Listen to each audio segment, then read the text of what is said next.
আসসালামু আলাইকুম, good afternoon and শুভ বিকেল। আপনারা কালকের দিনটা আপনাদের সাথে ভালোই কেটেছে। আজকে আবার শুরু করতে যাচ্ছি নতুন একটা বিষয় নিয়ে। আজকে আমাদের বিষয়, আমাকে যেটা বলা হয়েছে যে আপনাদের প্রিলিমিনারি লেকচার 3 ইউরোপ এবং ওশেনিয়া আমরা আলাপ করতে থাকি, দেখি কতদূর আমরা যেতে পারি ইউরোপ এবং ওশেনিয়াতে। যে বিষয়গুলো আজকে আমি আলাপ করব বলে মনে করেছি সেই বিষয়গুলো মোটামুটি আমি একটু লিখে রেখেছি নিচের থেকে উপরের দিকে। যেমন ইউরোপের তথ্য কণিকা কিছু জিনিস, ইউরোপিয়ান ইউনিয়ন, আর্মেনিয়া আজারবাইজানের বর্তমান ইস্যুগুলো, রুশ বিপ্লব, ফরাসি বিপ্লব, মোটামুটি এরকম। যেহেতু আমার সময় 1 ঘন্টা থেকে সর্বোচ্চ 1.5 ঘন্টা, আমাকে ধরেন 3টায় শুরু করলাম, 4:30টার ভিতরে সব শেষ করতে হবে। আমি চেষ্টা করব 4:15টার ভিতরে আপনাদের সাথে প্রশ্নোত্তর পর্বে যাওয়ার জন্য। সো আমরা এদিক থেকে শুরু করতে পারি, যেতে যেতে যতদূর যেতে পারি। এতদূর কভার করা সম্ভব না 1.5 ঘন্টায়, বা 1.5 ঘন্টা সম্ভব না, তবু দেখা যাক। আর অ্যাজ ইউজুয়াল আমি সবসময় যেটা বলি, এটাকে বারবার রিপিট করছি, যে এইগুলা আমি যেগুলো লিখছি বা তথ্য দিচ্ছি, এগুলো আপনাদের শীটে যেগুলো আছে, মার্চ ফরওয়ার্ডের শীটে আছে বা আপনাদের বইয়ে আছে, তার অ্যাডিশন। সুতরাং আপনারা বইও পড়বেন, মার্চ ফরওয়ার্ডের শীটটাও পড়বেন। আমার এটাকে আপনারা নোট নেন, আর শীট যদি আপনি মার্চ ফরওয়ার্ড থেকে আমারটা পেয়ে যান, একটা তো মার্চ ফরওয়ার্ডের নিজস্ব শীট আছেই আন্তর্জাতিকের, এর বাইরে গিয়ে আমি কিছু তথ্য এখানে আলাদা করে দেওয়ার চেষ্টা করছি। সরাসরি বইয়ের ওই তথ্যগুলোকে আমি আনতে চাই নাই, যাতে করে আমার উদ্দেশ্য হলো যাতে করে আপনারা কিছু অতিরিক্ত তথ্য আরো পেতে পারেন এই বিষয়ে। এই জন্য আমি নিজের মতন করে নোটগুলো তৈরি করি। সো এটাও আমি মার্চ ফরওয়ার্ডকে দিয়ে দিতে আমার কোনো সমস্যা নেই। মার্চ ফরওয়ার্ড চাইলেই আমি এটাকে দিয়ে দিব তাদেরকে, এবং আপনারা মার্চ ফরওয়ার্ড থেকে তখন কালেক্ট করে নিতে পারবেন আশা করি। সো আমরা ইউরোপের তথ্য কণিকা দিয়ে শুরু করি, এরপর গ্রাজুয়ালি আমরা উপর দিকে যেতে যেতে যতক্ষণে পারা যায় ইনশাআল্লাহ। আর প্রশ্নোত্তরের বিষয়টা আমি বলেছিলাম যে আমাদের প্রশ্নোত্তরটা হবে ঠিক যখন আমরা ক্লাস সেশন শেষ করব এরপরে। সুতরাং এর ভিতরে যদি আপনারা কেউ যাই লেখেন, এটা মার্চ ফরওয়ার্ডকে জানাবেন, এই জন্য যে আমার এখানে যে সমস্ত মেসেজ আপনারা দেন, আমি তো আর এই যে এখন কথা বলছি, আমি কিন্তু জাস্ট এই ক্যামেরা আর বোর্ড, এর বাইরে আমার আর ওই কম্পিউটার নেই। কম্পিউটারে যে আপনাদের ভিডিও আমি দেখবো বা আপনারা কি মন্তব্য করছেন যে স্যার শোনা যাচ্ছে না, অথবা অন্য কিছু দেখা যাচ্ছে না বা ডিসকানেক্ট হচ্ছে, কিছুই আসলে আমার শোনার উপায় নাই। আমি ঘরের ভিতর থেকে একা একা করছি। তো এই জন্য আমি অনুরোধ করবো, যে কোনো ধরনের সমস্যা যদি হয়, মার্চ ফরওয়ার্ডের জাভেদ আছে টেকনিক্যাল টিমে, ওই আমাকে এখন কোঅপারেট করছে ওর অফিসে বসে দিলু রোডে। আপনারা জাভেদকে ফোন দেন, অথবা মার্চ ফরওয়ার্ডের যিনি চিফ এক্সিকিউটিভ অফিসার আছেন ওবায়দুল্লাহ স্যার, ওবায়দুল্লাহ চৌধুরী স্যার, ওনাকে আপনারা ফোন দেন। তাহলে ওনারা সাথে সাথে আমাকে ফোন দিক অথবা সমাধান করুক সমস্যা, ওনারা করে দিতে পারবেন। তাহলে ভালো হবে আপনাদের জন্য। আমাকে ওইখানে মেসেজ দিলে আমি আসলেই দেখতে পাবো না, সো আমিও মিস করব, আপনারাও খেই হারিয়ে ফেলবেন। এজন্য কোনো সমস্যা হলে সাথে সাথে আপনি মার্চ ফরওয়ার্ডকে ফোন দেন, সেখানে মার্চ ফরওয়ার্ডে জাভেদ আছে, অথবা ওবায়দুল্লাহ চৌধুরী, আপনি যাকে ফোন দেন, দিয়ে সমাধান করে আনেন। এখন আমরা তথ্য কণিকার ভিতরে দ্রুত কিছু বিষয়, আসলে ইউরোপ এমন একটা বিষয় আমার নিজেরও পছন্দের বিষয়, এবং এত বেশি এটার এরিয়া, 1.5 ঘন্টা কেন, এটা 5 ঘন্টাও সম্ভব না শেষ করা। অন্তত আমার ক্ষুদ্র জ্ঞানে যতটুকুন আছে, এটা 5 ঘন্টা আপনাদের আমি যতটুকুন আমি নোট করেছি 5 ঘন্টাও শেষ করতে পারবো না। সো আমাকে এত দ্রুত যেতেই হবে তথ্য শেয়ার করার জন্য। আর যেহেতু আপনাদের সাথে সরাসরি ইন্টারাকশন হচ্ছে না, সো দ্রুত যাওয়া ছাড়া কোনো উপায় নাই। অন্য কিছু কত একজনের সাথে আরেকজনের কথা বলার সরাসরি তো এখানে সুযোগও হচ্ছে না।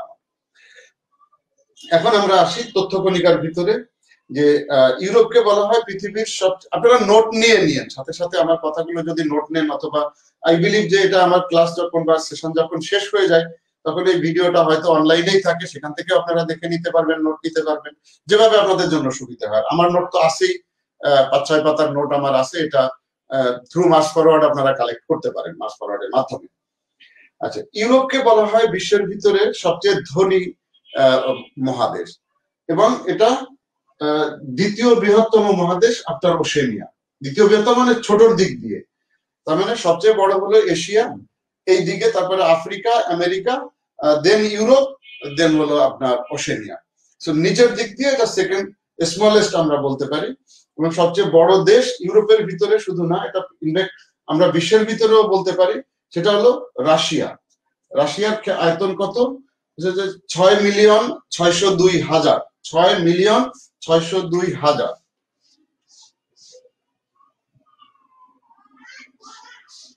এত স্কয়ার মাইল।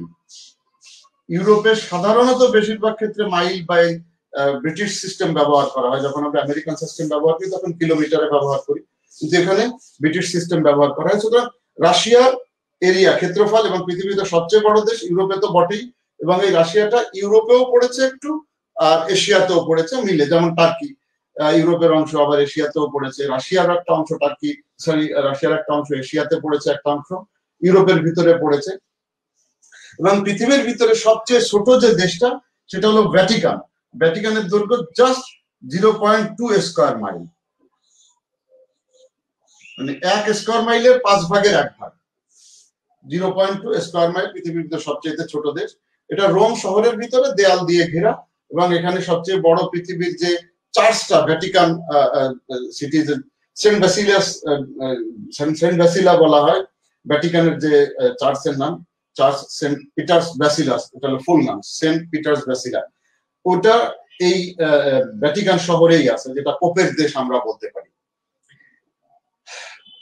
দেন পৃথিবীর ইউরোপের ভিতরে হাইয়েস্ট পয়েন্ট মাউন্ট এলব্রস, এবং লোয়েস্ট পয়েন্ট হলো ক্যাসপিয়ান সি। মাউন্ট এলব্রস যেটা, এটা সি লেভেল থেকে 5,642 ফিট উপরে, সি লেভেল থেকে 5,642 ফিট উপরে। লিখতে হলে তখন সমস্যাটা হয়ে যায় যে সময় কুলায় পারি না আমি, ওই দিক দিয়ে না লিখেও তো পারা যায় না। এত 5,642 মিটার উপরে সি লেভেল থেকে মাউন্ট এলব্রস। আর সবচাইতে লোয়েস্ট পয়েন্ট হলো ক্যাসপিয়ান সি, যেটা আপনার প্রায় 92 ফিট নিচে, সি লেভেল থেকে 92 ফিট নিচে। এটা ক্যাসপিয়ান সি সমুদ্র পৃষ্ঠ থেকে 92 ফিট নিচে নিচে, আর এটা হলো উপরে সি লেভেল থেকে। ইউরোপের নামকরণটা একটু বলা দরকার, যে এটা কিভাবে নামকরণটা হলো। ইউরোপের নামকরণের খুব মজাদার একটা কাহিনী আছে। ফোনেসিয়ান প্রিন্সেস ছিল সেই সময় ইউরোপা নামে। এই জন্য দেখবেন ইউরোপের নাম এখনো কিন্তু ইউরোপ না, ইউরোপ আমরা বলি, ওটার অফিসিয়ালি নাম হলো ইউরোপা। ইউরোপা এটাই অফিসিয়াল নাম। তো এটা কিভাবে আসলো? আমরা বলছি ফোনেসিয়া। ফোনেসিয়াটা ছিল লেভেন্ট অঞ্চলে। দ্যাট মিনস আপনার এখন যে লেবানন এবং ওর যে দক্ষিণ পাশের, উত্তর পাশের অংশটা, লেবানন এবং টার্কি এর উত্তর পাশের যে অংশটা, এটা মুছে দিয়ে আমরা আস্তে আস্তে এদিকে যাব। লেভেন্ট যেটাকে আমরা বলি, লেবাননের উত্তর দিকে, উত্তর পশ্চিম দিকে আমরা বলতে পারি, এই অঞ্চলগুলো। তার মানে ইনফ্যাক্ট এটা এশিয়াই ছিল ফোনেশিয়াটা। এটা আসছে গ্রিক মাইথোলজি থেকে, এটা গল্প। সুতরাং এর ভিতরে কেউ বাস্তবতা খুঁজতে গেলে তার নিজের দায়িত্বে খুঁজবেন, সত্য মিথ্যা কোনো কিছু বলার আমার উপায় নাই। গ্রিক মাইথোলজির এটা অংশ। ফোনেশিয়ান প্রিন্সেস, উনার নাম ছিল ইউরোপা।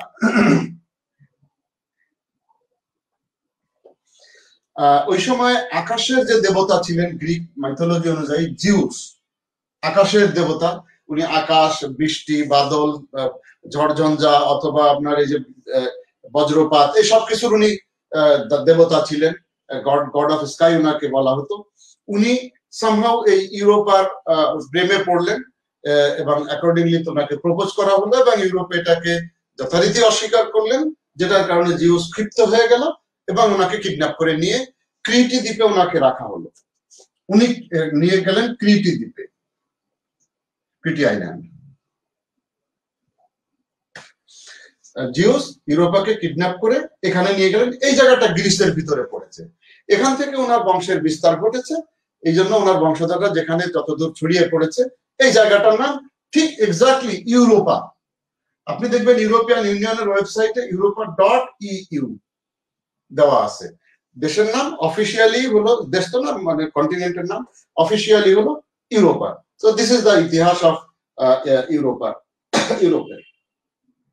ইউরোপে প্রায় 200-র উপরে ভাষা ব্যবহার করে, ল্যাঙ্গুয়েজ, 200+ ল্যাঙ্গুয়েজ, এবং তার ভিতরে ইউরোপিয়ান ইউনিয়ন স্বীকৃত হচ্ছে 24টা ভাষা, ইইউ স্বীকৃত ভাষা 24টা। পুরো ইউরোপে মানুষ কথা বলে 200-র বেশি ভাষায়। ইউরোপিয়ান ইউনিয়ন কর্তৃক স্বীকৃত ভাষার সংখ্যা 24টা। ইউরোপে কতটা দেশ আছে এটা নিয়ে কিছু কন্ট্রোভার্সি সবসময়ই আছে। জাতিসংঘের হিসেব অনুযায়ী ইউরোপের দেশ সংখ্যা হলো 44টা। এটা ইউএন এর হিসাব অনুযায়ী জাতিসংঘের দেশ 44টা।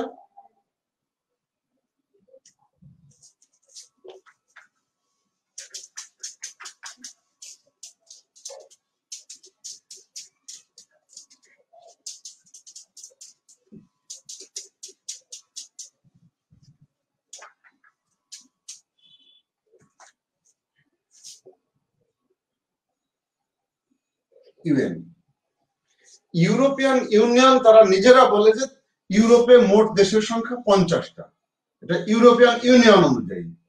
এর বাইরে অন্য কিছু লোক আছে যারা এটাকে বলে 51টা দেশ, আদার্স। অন্য স্ট্যাটিস্টিক্স এটা বলে যে 51টা দেশ আছে ইউরোপে। এখন কিভাবে এটা আলাদা হলো, তাহলে ডিফারেন্সটা কেন হলো? কারণ হচ্ছে এই যে 44টা দেশের কথা ইউনাইটেড নেশনস বলছে, এর সাথে কিছু দেশকে যোগ করে দেওয়া হয়েছে। সেই মানে ইউরোপিয়ান ইউনিয়নের হিসাব অনুযায়ী আরো 6টা দেশ যোগ হয়েছে, যেটাকে জাতিসংঘ বলছে যে কিছু দেশ আছে কন্ট্রোভার্সিয়াল, যেমন কি বলে আপনার কসোভো। এটা স্বাধীনতা এখনো শেষ হয়নি বলে ইউরোপিয়ান ইউনিয়ন যদিও ধরে নিয়েছে, ইউএন এটাকে এখনো শেষ ধরে নাই। তো আমি 6টা দেশের নাম আগে বলিনি। একটা হলো আজারবাইজান, আর্মেনিয়া, জর্জিয়া, পাশাপাশি Azerbaijan, Armenia, Georgia, Turkey, Cyprus, Kosovo. এই 6টা দেশ। 6টা দেশ আবার আমি বলি, আজারবাইজান, আর্মেনিয়া, জর্জিয়া। এগুলোকে ইউরোপিয়ান ইউনিয়ন বলছে এটা ইউরোপের দেশ, আর জাতিসংঘ থেকে বলা হচ্ছে যে এটা সেন্ট্রাল এশিয়ান কান্ট্রি, কেন্দ্রীয় এশিয়া। এই জন্য তারা ইউরোপের সাথে সরাসরি দেখা নেই। গেল 3টা। টার্কি, এটা ইউরোপ এবং এশিয়া মিলে, এবং জাতিসংঘের হিসাব অনুযায়ী এটাকে তারা এশিয়ার ভিতরে ধরতে চাইছে। যেহেতু ইউরোপের যদি আমরা বলি সবচেয়ে বড় শহরটা হলো ইস্তাম্বুল, সেটা আমাদের সাথে মিলেও আছে। যাই হোক, জাতিসংঘের হিসাবে তারা এটাকে আমাদের ভিতরে নিয়ে আসছে। টার্কি এবং সাইপ্রাস এই দুটা এই কারণে যে তাদের এখানে এখনো গন্ডগোল বিদ্যমান আছে, ঝগড়াঝাটি হচ্ছে, স্বাধীনতা নিয়ে পুরোপুরি এখনো ক্লিয়ার করা হয় নাই। এই জন্য জাতিসংঘের হিসেবে নাই, কিন্তু ইউরোপিয়ান ইউনিয়নের হিসেবে আছে। কসোভোর স্বাধীনতাটা এখনো কমপ্লিট হয় নাই বলে জাতিসংঘের দলিল দস্তাবেজে বলছে। এই 6টা দেশ এই জন্য জাতিসংঘের হিসেবে নাই, ইউরোপিয়ান ইউনিয়নের হিসেবে রয়ে গেছে। অন্যরা কেউ কেউ বলতে চায় যে এই 50টার সাথে কাজাকস্তানটা যোগ হবে। কাজাকস্তানটা যোগ হবে, যদিও এটা কাজাকস্তানটা যোগ হওয়াটা আমি নিজে ব্যক্তিগতভাবে নিজেও সাপোর্ট করি না। কারণ এটা দেখেন আপনি, ক্যাসপিয়ানের একদম এই পাশে চলে আসছে। সুতরাং এটা পুরো এশিয়ার ভিতরেই কাজাকস্তান পড়ে। আমরা ম্যাপ দেখলেও বুঝতে পারবো, মাঝখানে বিশাল এরিয়া, বিশাল পার্থক্য। আফগানিস্তানের বর্ডারে চলে আসছে কাজাকস্তান, এবং যত গন্ডগোল মারামারি এখানে আফগানিস্তানে হয়, কাজাকরা এটার সাথে জড়িত থাকে। তো এনিওয়ে, এরকম একটা বিষয় যে এই কারণে 51টা, এই কারণে 50টা, এই কারণে 44টা। এখন আপনি কোন হিসাবে নেবেন, ইউএন হিসাবে 44, ইউরোপিয়ান ইউনিয়ন হিসাবে 50, এটাকে নেওয়ার সুযোগ আমি দেখছি না। সুতরাং এই দুটোর ভিতরে থাকাটাকেই, সীমাবদ্ধ থাকাটাকেই আমি যুক্তিসঙ্গত মনে করি। এবং সবচেয়ে বড় সিটি ইউরোপের ভিতরে যদি আমরা বলি, সেটা হলো ইস্তাম্বুল। পৃথিবীর ভিতরে এখনো যে সমস্ত জায়গায় মনার্কি বা রাজতন্ত্র আছে, ইউরোপের 11টা দেশে এখনো রাজতন্ত্র আছে, কনস্টিটিউশনাল মনার্কি এখনো 11টা দেশে আছে। সে দেশগুলো হলো আপনার Andorra, Belgium, Denmark, Liechtenstein, Luxembourg, Monaco, Netherlands, Norway, Spain, Sweden এবং ইউকে। এই 11টা দেশ। সবচেয়ে পুরানো এর ভিতরে যে মনার্কি, সেটা হলো ডেনমার্কের মনার্কি। ডেনমার্কের মনার্কি সবচেয়ে পুরনো, 935 সিই। এই সময় থেকে ডেনমার্কে এই রাজা রানীর বিষয়টা আছে, এখনো পর্যন্ত এটা চলমান। এই জন্য এটা সবচেয়ে পুরনো। এর আগে অন্যান্য ভাবে থাকলে থাকতে পারে, পুরনো হিসাবে এটাই রয়ে গেছে। এবং প্রথম রাজা ওখানে যিনি ছিলেন গর্ম ডাইনাস্টি বলা হতো, গর্ম রাজত্ব। এখন যিনি আছেন উনি মার্গারেট দ্য সেকেন্ড, এখন যিনি রানী আছেন মার্গারেট দ্য সেকেন্ড, ডেনমার্কের রানী। সবচেয়ে বেশি ভক্সওয়াগন তৈরি হয় ইউরোপে, ভক্সওয়াগনের কারখানায় তো ইউরোপে, সুতরাং ইউরোপেই হবে, এটাই স্বাভাবিক। এবং সবচেয়ে অ্যাক্টিভ ভলকানো এটা মাউন্ট ইটনা, যেটা সিসিলি, ইউরোপের সিসিলিতে আছে। ইউরোপের বিশেষ করে ইটালির সিসিলি, ইটালিতে আরো একটা আছে আমরা জানি, পম্পেইতে যেটা আছে ভিসুভিয়াস, যে ভিসুভিয়াসের নিচে প্রায় 2500 বছর আগে এই পম্পেই সভ্যতাটাই ধ্বংস হয়ে গিয়েছিল, সেটাও একটা জীবন্ত আগ্নেয়গিরি। তার মানে এই ভিসুভিয়াসও ইটালিতে, আবার আপনার ইতনা যেটা মাউন্ট ইতনা এটাও ইটালিতে, কিন্তু ইতনাটা বড় এবং বেশি লাইট। এই ইতনাটা হলো সিসিলি, এটা দ্বীপ রাষ্ট্র, এটা ভূমধ্য সাগরের দ্বীপ স্টেট, এটা দেশ না, ওদের একটা প্রভিন্স। মাউন্ট ইতনাটা ওইখানে, যেহেতু এটা ইতনা প্রভিন্স সেই হিসাবে এটার নাম হয়েছে মাউন্ট ইতনা। ভলগা সবচেয়ে বড় নদী, যেটা রাশিয়ার ভিতর দিয়ে চলে গেছে, 2294 মাইল ভলগা, 2294 মাইল।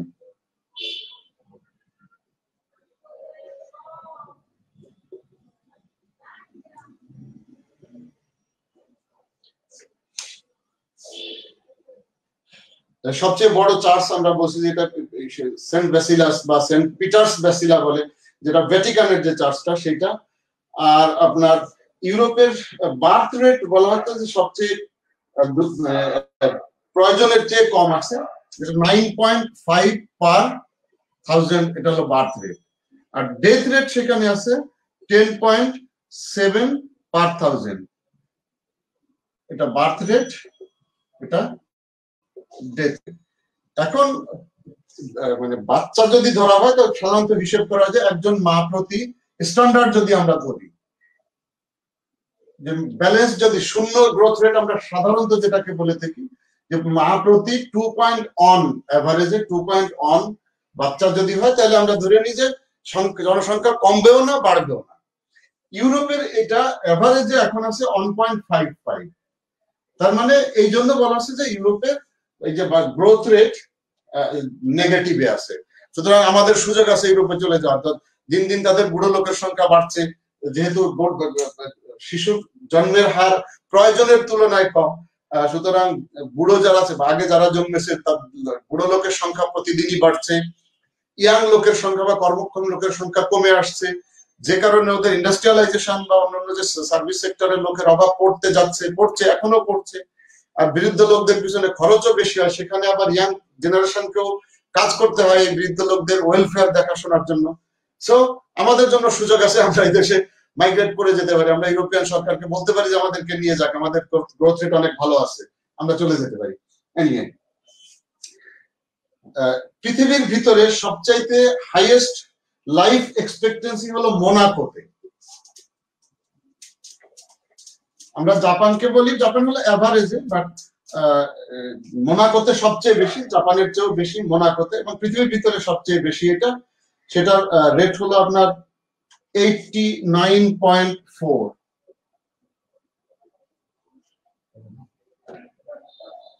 89.4 এটা বিশ্বের ভিতরে সবচেয়ে বেশি, মোনাকো, ইউরোপের দেশ মোনাকো।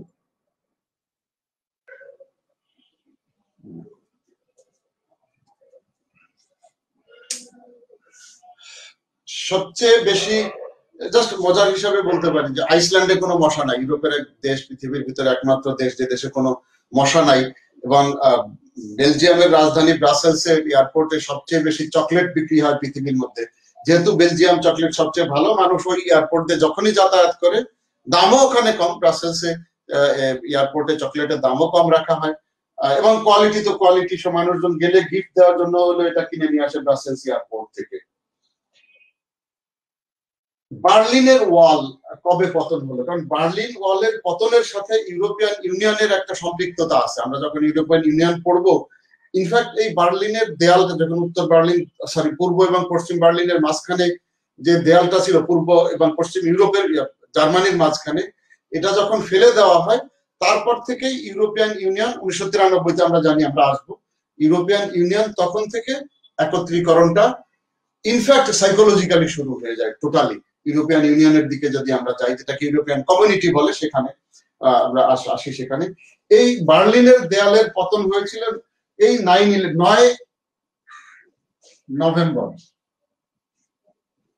আমাদের জন্য এটা 9/11, আমেরিকানদের সেই 9/11 এটা না, এটা আমাদের জন্য 9/11 1989 89 নভেম্বর মাসে 9 তারিখে বার্লিনের ওয়াল ফেলে দেওয়া হয়েছিল। তার মানে দুই জার্মানি একত্রিতকরণ হয় এই তারিখে। একইভাবে যদি আমরা বলি যে রাশিয়ার পতন কবে ঘটলো, এই সময় আপনার গর্বাচেভ ছিলেন, মিখাইল গর্বাচেভ ছিলেন রাশিয়ার প্রেসিডেন্ট, এবং ইউএসএসআর এর শেষ প্রেসিডেন্ট ছিলেন উনি, মিখাইল গর্বাচেভ। 1991 সালে গ্লাসনাস্ট প্রেসট্রেকা, মানুষের কথা বলার স্বাধীনতা যখন দেওয়া হলো মানুষ, যাই হোক এটা ইতিহাসে না হয় নাই গেলাম, আপনারা জানেন এটা। ফল অফ ইউএসএসআর হলো 26 ডিসেম্বরে, 26 ডিসেম্বর 1991 এই তারিখে রাশিয়া ভেঙে যায়, টুকরো টুকরো হয়ে যায়। তার মানে রাশিয়ার পতন আমরা বলতে পারি এটাকে। বুলগেরিয়া, জাস্ট এটা মজা করার জন্য আমরা বলতে পারি যে বুলগেরিয়া একমাত্র দেশ, বুলগেরিয়া দেশ যখন এটা নামকরণ হয়েছে প্রথম, তারপর থেকে এটা 681 সালে প্রথম নামকরণ হয় বুলগেরিয়া। এরপরে আর পরিবর্তন হয় নাই, কারণ এরপরে অন্য যত দেশ ছিল সব দেশের নাম কোনো না কোনো ভাবে চেঞ্জ হয়েছে। আমরা যেমন ব্রিটেনকে বলতে পারি যে ব্রিটেন সর্বশেষ United kingdom of great Britain and Northern Ireland, এই টনি ব্লেয়ারের সময় 1990 সালে ওই নামটা এরকম করে দেওয়া হয়েছে। এটা চেঞ্জ, বিভিন্ন ভাবে দেশের নাম চেঞ্জ হয়েছে, যেহেতু আগে যে ব্যবস্থা ছিল ছোট ছোট ক্ষুদ্র রাজ্যের ব্যবস্থা ছিল, রাজ্যগুলো আস্তে আস্তে একত্রিত হয়েছে। তারপরে আপনার প্রথম বিশ্বযুদ্ধ, দ্বিতীয় বিশ্বযুদ্ধ, এর আগে নেপোলিয়ানের সময়, বিভিন্ন সময় ইউরোপে ছিন্ন ভিন্ন অবস্থা হয়েছে, জাতি রাষ্ট্র ছিল সব ছোট ছোট, সেখান থেকে বড় হয়েছে, নাম পরিবর্তন হয়েছে। তো বুলগেরিয়া একমাত্র দেশ যারা 681 সালে যাদের নাম বুলগেরিয়া দেওয়ার পর থেকে আজ পর্যন্ত আর পরিবর্তন হয় না এই দেশটার নাম।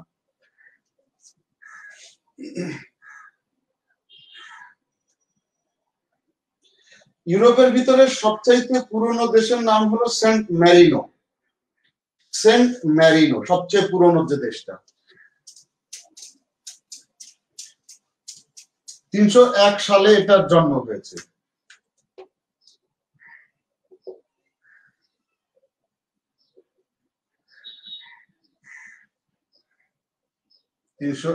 CE কমন এরা। সি এবং বিসি আমি আলাপ করেছি বোধহয়, জানি না, যদি না হয় আপনারা প্রশ্ন করেন। আমি সিই এবং আগে যেটা আমরা এডি বিসি তে লিখতাম সেটা পরিবর্তন করে দেওয়া হয়েছে, প্রশ্ন করলে আমি তখন বলে দিব। এখন প্রশ্ন করে না, যখন আমি সুযোগ দিই, যদি আলাপ না হয়ে থাকে আগে, কারণ সব জায়গায় আলাপ করি তো এই জন্য আমি বলছি আর কি।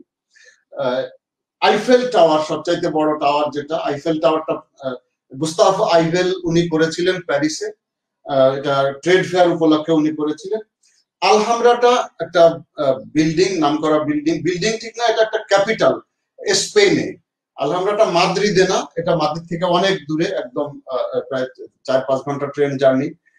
ওখানে মুসলমানদের যে ক্যাপিটাল ছিল, প্রায় 700 বছর ওসমানিয়া খেলাফত বলেন বা মুসলমানরা আমরা বলতে পারি যে প্রায় 700 বছর মুসলমানরা স্পেন শাসন করেছে বা ইউরোপ শাসন করেছে। একদম স্পেন, এই মাল্টা বা ইটালি, এসব জায়গাগুলোতেই তো মুসলমানদের আধিপত্য ছিল দীর্ঘদিন ধরে। 700 বছরের ইতিহাস মুসলমানদের আছে। তো যেখান থেকে এটা শাসন করা হতো, এই জায়গাটা বা এই ক্যাপিটালটার নাম আলহামরা, এটা স্পেনে। আবার কর্ডোবার মসজিদ, পৃথিবীর ভিতরে সবচেয়ে বড় প্রথম মসজিদ, কর্ডোবাটাও স্পেনেই অবস্থিত, যেখানে আমরা মুসলমানরা বলি যে কুরতুবী রহমাতুল্লাহ আলাইহির কথা বলি যে খুব হাদিস বিশেষজ্ঞ ছিলেন, বা মানে আপনার এই কোরআনের তাফসীর লিখেছেন কুরতুবী রহমাতুল্লাহ আলাইহি, মানে জ্ঞান বিজ্ঞানের, মুসলিম জ্ঞান বিজ্ঞানের একটা জায়গা ছিল ওই Spain.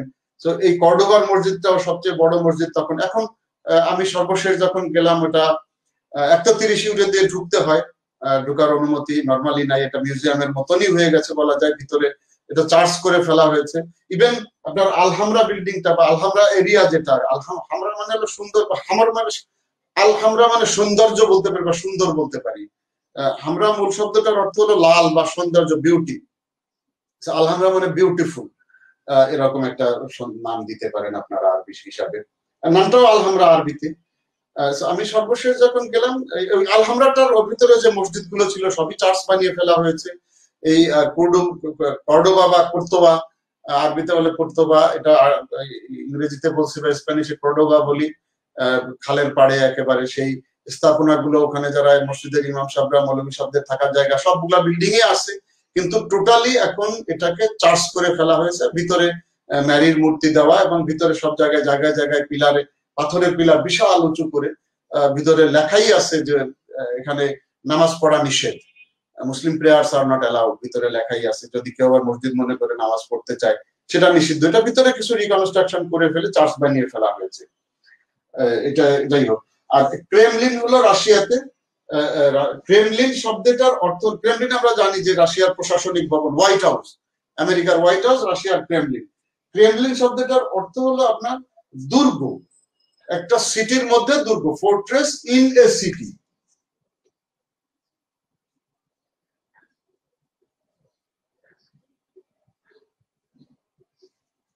Fortress in a city, Kremlin শব্দের ওঠাই অর্থ এটা। ক্রেমলিন, ক্রেমলিন শব্দের অর্থ ফোর্ট্রেস ইন এ সিটি, একটা শহরের ভিতরে দুর্গ। এটা অফিস, প্রেসিডেন্টের অফিস যেখানে, রাশিয়ান প্রেসিডেন্টের অফিস ওখানে। আর অ্যাক্রোপোলিস যেটা আপনার গ্রিসে, গ্রিসের এই অ্যাক্রোপোলিসটা এটা একটা দ্বীপ। ইনফ্যাক্ট এই দ্বীপে খুব মজবুত করে একটা দুর্গ তৈরি করা হয়েছে। ওই দুর্গ অনেক পুরনো, ঐতিহাসিক যুগ থেকে ওই দুর্গটাকে মানুষ দেখতে যায় এবং বিশাল করে সেই পুরনো ঐতিহ্য সবকিছু রয়ে গেছে, ওটাকে আর্কোপোলিস বলে। আর্কোপোলিস শব্দের অর্থই এক ধরনের আর্কেডিয়া বা দুর্গ বা ঘিরে রাখা জায়গা, নিরাপদ জায়গা। আর কলোসিয়াম যেটা, সেটা রোমে। কলোসিয়াম আপনারা জানেন যেখানে গ্লাডিয়েটরদেরকে লড়ানো হতো। নিরোর ঠিক ইমিডিয়েট পরে যে ডাইনাস্টিটা আসলো তাদের সময় এই গ্লাডিয়েটরদের খেলাটা দেখা হতো, মানুষের সাথে মানুষের অথবা মানুষের সাথে বাঘের বা সিংহের, এদেরকে ছেড়ে দেওয়া হতো। প্রায় ৮০,০০০ লোক ওই কলোসিয়ামে বসতে পারে। রোমের একদম পেরিফেরিতে এটা অবস্থিত। কিছু তথ্যকণিকা আমরা আলাপ করে ফেললাম, সময় দৌড়াচ্ছে, আমরা একটু অন্যদিকেও যেতে চাই। কিছু বিষয় দেখে আমরা পারলে পরে আলাপ করবো। যে বলকান, আমি শুধু নামগুলো বলে যাই।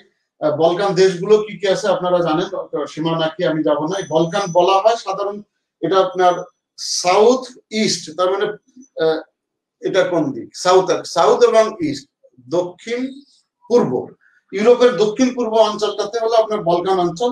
এটার নাম দেওয়া হয়েছে মূলত আপনার 1808 সালে একজন জার্মান জিওগ্রাফার অগাস্ট জেভিন, উনি এই নামটা দেয়। ওই বলকান পাহাড়ের কারণে ওই নামটা দেওয়া হয়। কারণ বলকান মাউন্টেন, যেটা বুলগেরিয়া থেকে সার্বিয়া পর্যন্ত এই পাহাড়টা আছে।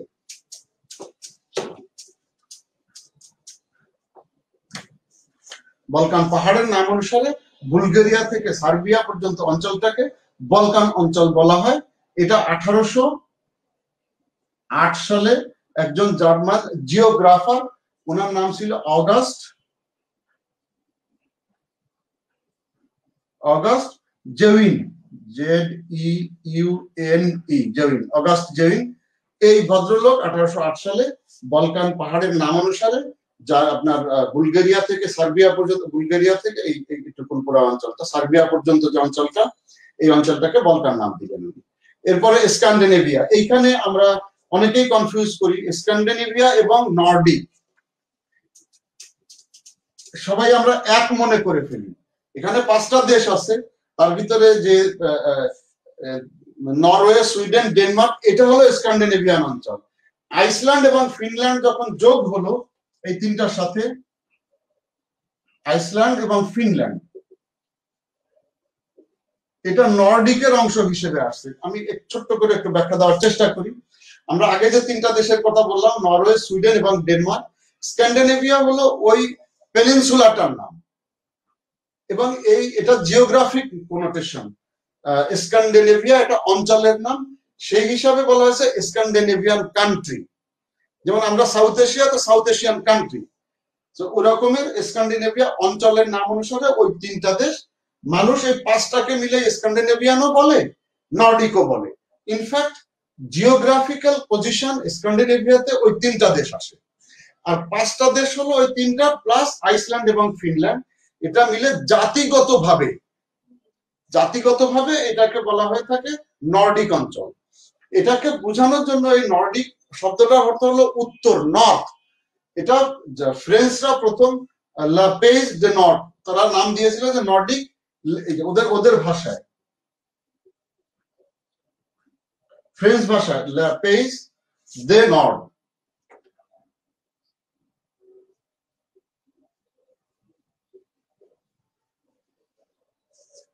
একটু বাদ দেন, লা পেজ, পেজ মানে হলো দেশ, দা কান্ট্রিজ, পেজ প্লুরালটা ফ্রেঞ্চে এস দিয়ে, পেজ দা কান্ট্রিজ অফ নর্ডিক মানে নর্দার্ন দেশ সমূহ। দ্যাট মিনস এই পাঁচটা দেশ একদম উত্তরে ইউরোপের, সেই হিসাবে ফ্রেঞ্চরা এটার নাম দিয়েছিল নর্ডিক। বাট নর্ডিকটা সাধারণত একটা জাতিগত নাম, আর স্ক্যান্ডিনেভিয়াটা এটা জিওগ্রাফিক্যাল নেম।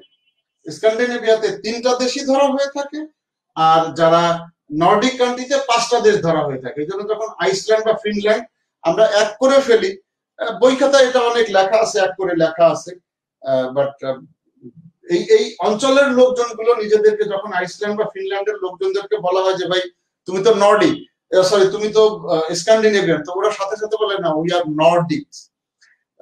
বাকি তিনটা তারা স্ক্যান্ডিনেভিয়া ঠিকই আছে। এবং পৃথিবীর ভিতরে সবচেয়ে বেশি সুখী দেশগুলো হলো নর্ডিক কান্ট্রি গুলো। আমরা স্ক্যান্ডিনেভিয়ান বলি, বাট নর্ডিক কান্ট্রি গুলো পৃথিবীতে সবচেয়ে সুখী দেশ হিসাবে এখন পরিচিত।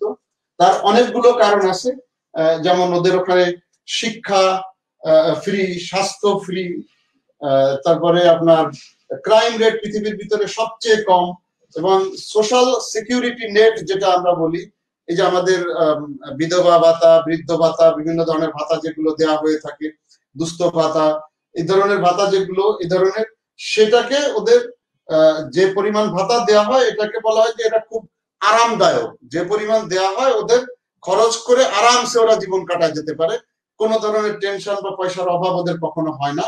এটা একটা কারণ আছে। এবং ওখানকার লোকজন গুলো হোমোজেনাস, মোটামুটি, যেহেতু নর্ডিক অঞ্চল তাদের জাতিগত নাম, এই জন্য জাতিগতভাবে মোটামুটি এই পাঁচটা দেশের মানুষ হোমোজেনাস, মানে কি বলবো, একই ধরনের, সব একই ধরনের। যেমন আমরা যদি ইন্ডিয়াতে যাই, তাহলে আপনার দক্ষিণের এক ধরনের মানুষ, বাঙালিরা এক ধরনের মানুষ, পাহাড় অঞ্চলে এক ধরনের মানুষ, মানে হেটেরোজেনাস। কিন্তু এদের ক্ষেত্রে বলা হয়েছে এটা হোমোজেনাস, তাদের সব একই ধরনের কালচার, একই ধরনের মানুষের স্বভাব বৈশিষ্ট্য, সবকিছু তারা একই ধরনের, এই জন্য বলা হয়েছে এটা হোমোজেনাস। এবং তাদের যে উন্নয়ন, এটা মোটামুটি একটা সুষম উন্নয়ন। আমাদের দেশগুলোতে উন্নয়নগুলো বিষম হয়ে থাকে, কারণ একজনের কাছে হাজার হাজার কোটি ডলার আছে, মানে মিলিয়নস অফ ডলারের মালিক, আর একজন হয়তো সারাদিন কষ্ট করে যে 500 টাকা পাইতে যান বের হয়ে যাচ্ছে, সংসার চালাইতে গিয়ে যান বের হয়ে যাচ্ছে। এভারেজ করলে তো আমার ইনকামের পরিমাণ 1500, 1600, 1800 ডলার, কিন্তু ডিসপ্যারিটিটা খুব বেশি। এই নর্ডিক অঞ্চলে এই ডিসপ্যারিটিটা খুব কম। সম্পদের বিভাজন বা সম্পদের যে মানুষের হাতে যেভাবে দেওয়া হয়েছে উন্নয়নের কারণে মোটামুটি একটা সমতা ওখানে আছে, যে একজন অসম্ভব ধনী এবং আরেকজন না খেয়ে আছে, এই ধরনের না, সম্পদ পচে যাওয়ার মতন অবস্থা ওখানে দেখা যায় না। তো এইগুলো কারণে স্ক্যান্ডিনেভিয়া, নর্ডিক কান্ট্রি গুলোকে বলা হয় পৃথিবীর ভিতরে হ্যাপিয়েস্ট কান্ট্রি এরা, বা এই অঞ্চলটাকে বলা হয় হ্যাপিয়েস্ট অঞ্চল। এরপরে যদি আমরা আসি ককেশাস অঞ্চল, কোনটাকে বলে, এই সরি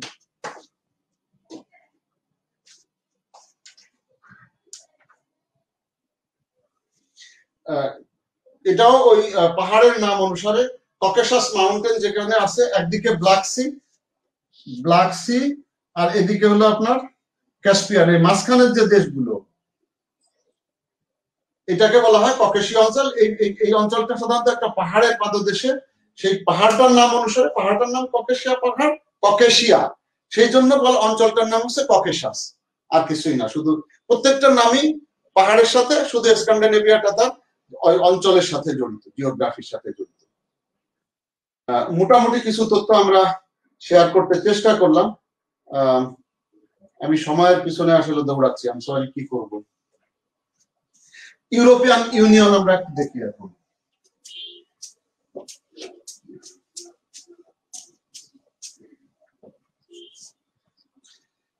ইউরোপিয়ান ইউনিয়নের জন্মের ইতিহাসটা একটু আমাদের জানলে ভালো হয়। ইউরোপিয়ান ইউনিয়ন কিভাবে হলো। ইনফ্যাক্ট 9th মে 1950 এটা ইউরোপিয়ান ইউনিয়নের জন্য খুব গুরুত্বপূর্ণ একটা দিন।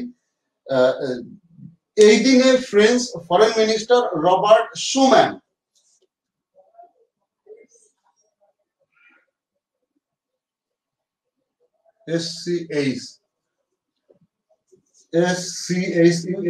রবার্ট শুম্যান পররাষ্ট্রমন্ত্রী ছিলেন ফ্রান্সের। 9 মে 1950 তারিখে প্যারিসে উনি একটা ডেলিভারেশন দেন, একটা বিবৃতি দেন, বক্তৃতা দেন।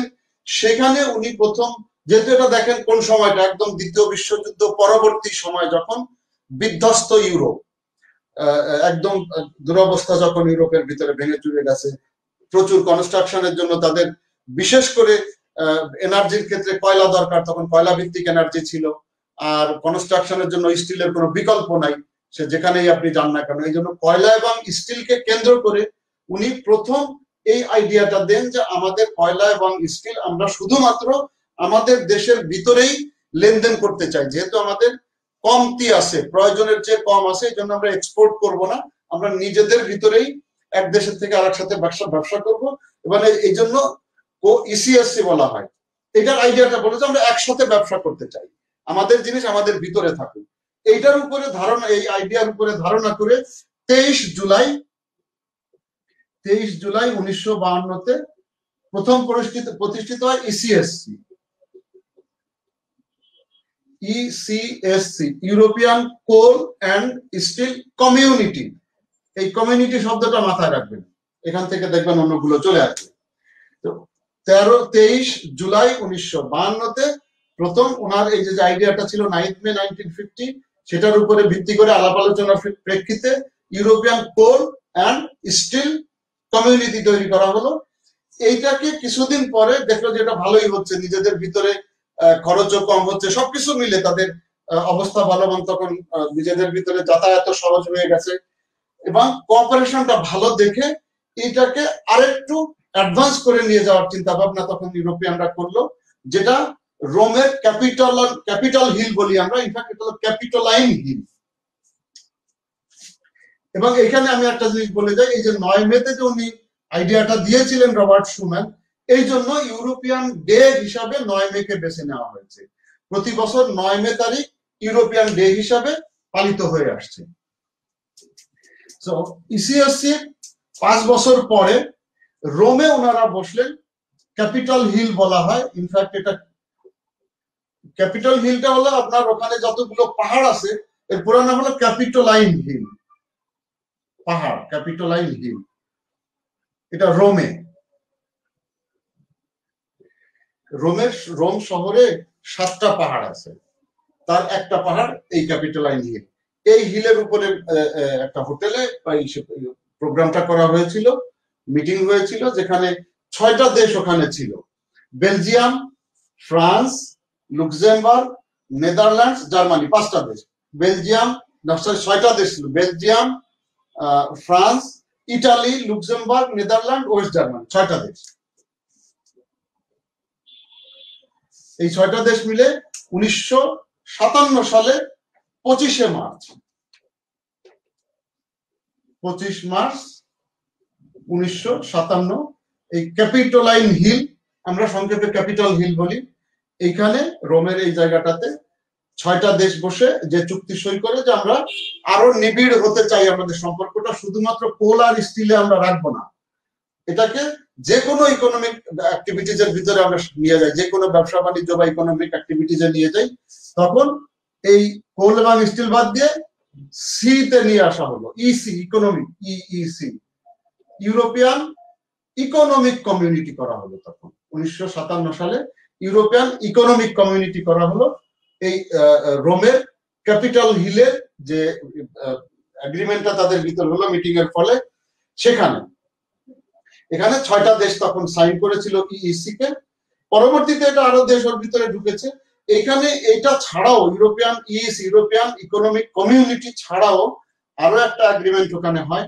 মিনওয়াইল কয়লার থেকে তারা অ্যাটমিক এনার্জির দিকে ঝুঁকে পড়ছে বা চলে আসছিল এনার্জি তৈরির ক্ষেত্রে বা বিভিন্ন ক্ষেত্রে, শুধু এনার্জি না আরো অনেক কারণেই তখন অ্যাটমিক এনার্জির বিষয়টা চলে আসছিল সামনে। এই জন্য দুইটা এগ্রিমেন্ট সাইন হয়, ইইসি একটা, আর একটা হলো ইউরোপিয়ান অ্যাটমিক এনার্জি কমিশন। একই মিটিং এ হয় ইইসি এবং ইউরোপিয়ান অ্যাটমিক এনার্জি কমিশন। এই দুইটা চুক্তি 1957 সালের 25শে মার্চ ক্যাপিটাল হিল আমরা বলি রোমে, সেখানে সাইন হয়, 6টা দেশ মিলে এটাকে সাইন করে।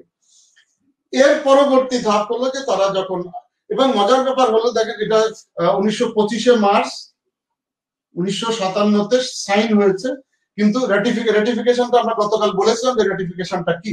এটা রেটিফিকেশনের পরে ইফেক্টিভ হয় 1/1/1958 সালে তারিখ থেকে, 1 জানুয়ারি 1958 থেকে এটা প্রয়োজনীয় পরিমাণ রেটিফিকেশন হয়ে যায়, অনুমোদন হয়ে যায় এবং এই তারিখ থেকে এটা কার্যকর হয়। এবং এটাও 1958 থেকে যখন চলছে, বেশ ভালোই চলছিল এটা, দুইটা জিনিস ইইসি এবং ইএইসি। এর প্রেক্ষিতে তখন ইউরোপিয়ান ইউনিয়নের যারা সদস্য আছেন, এই যে 6টা দেশ, তারা আরো একটু এটাকে নিবিড় করে নিয়ে আসার চেষ্টা করে তারা ম্যাস্ট্রিক্ট চুক্তি, এটাই হলো ইউরোপিয়ান ইউনিয়ন আমরা বলতে পারি। ম্যাস্ট্রিক্ট, এই ম্যাস্ট্রিক্টে চুক্তিটা সাইন হলো। ম্যাস্ট্রিক্ট হলো নেদারল্যান্ডসের একটা জায়গার নাম, ম্যাস্ট্রিক্ট।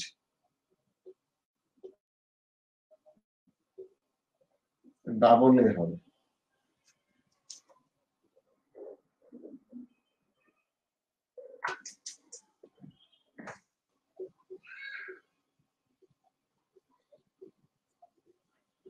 এটা নেদারল্যান্ডের একটা শহর, দি নেদারল্যান্ডস।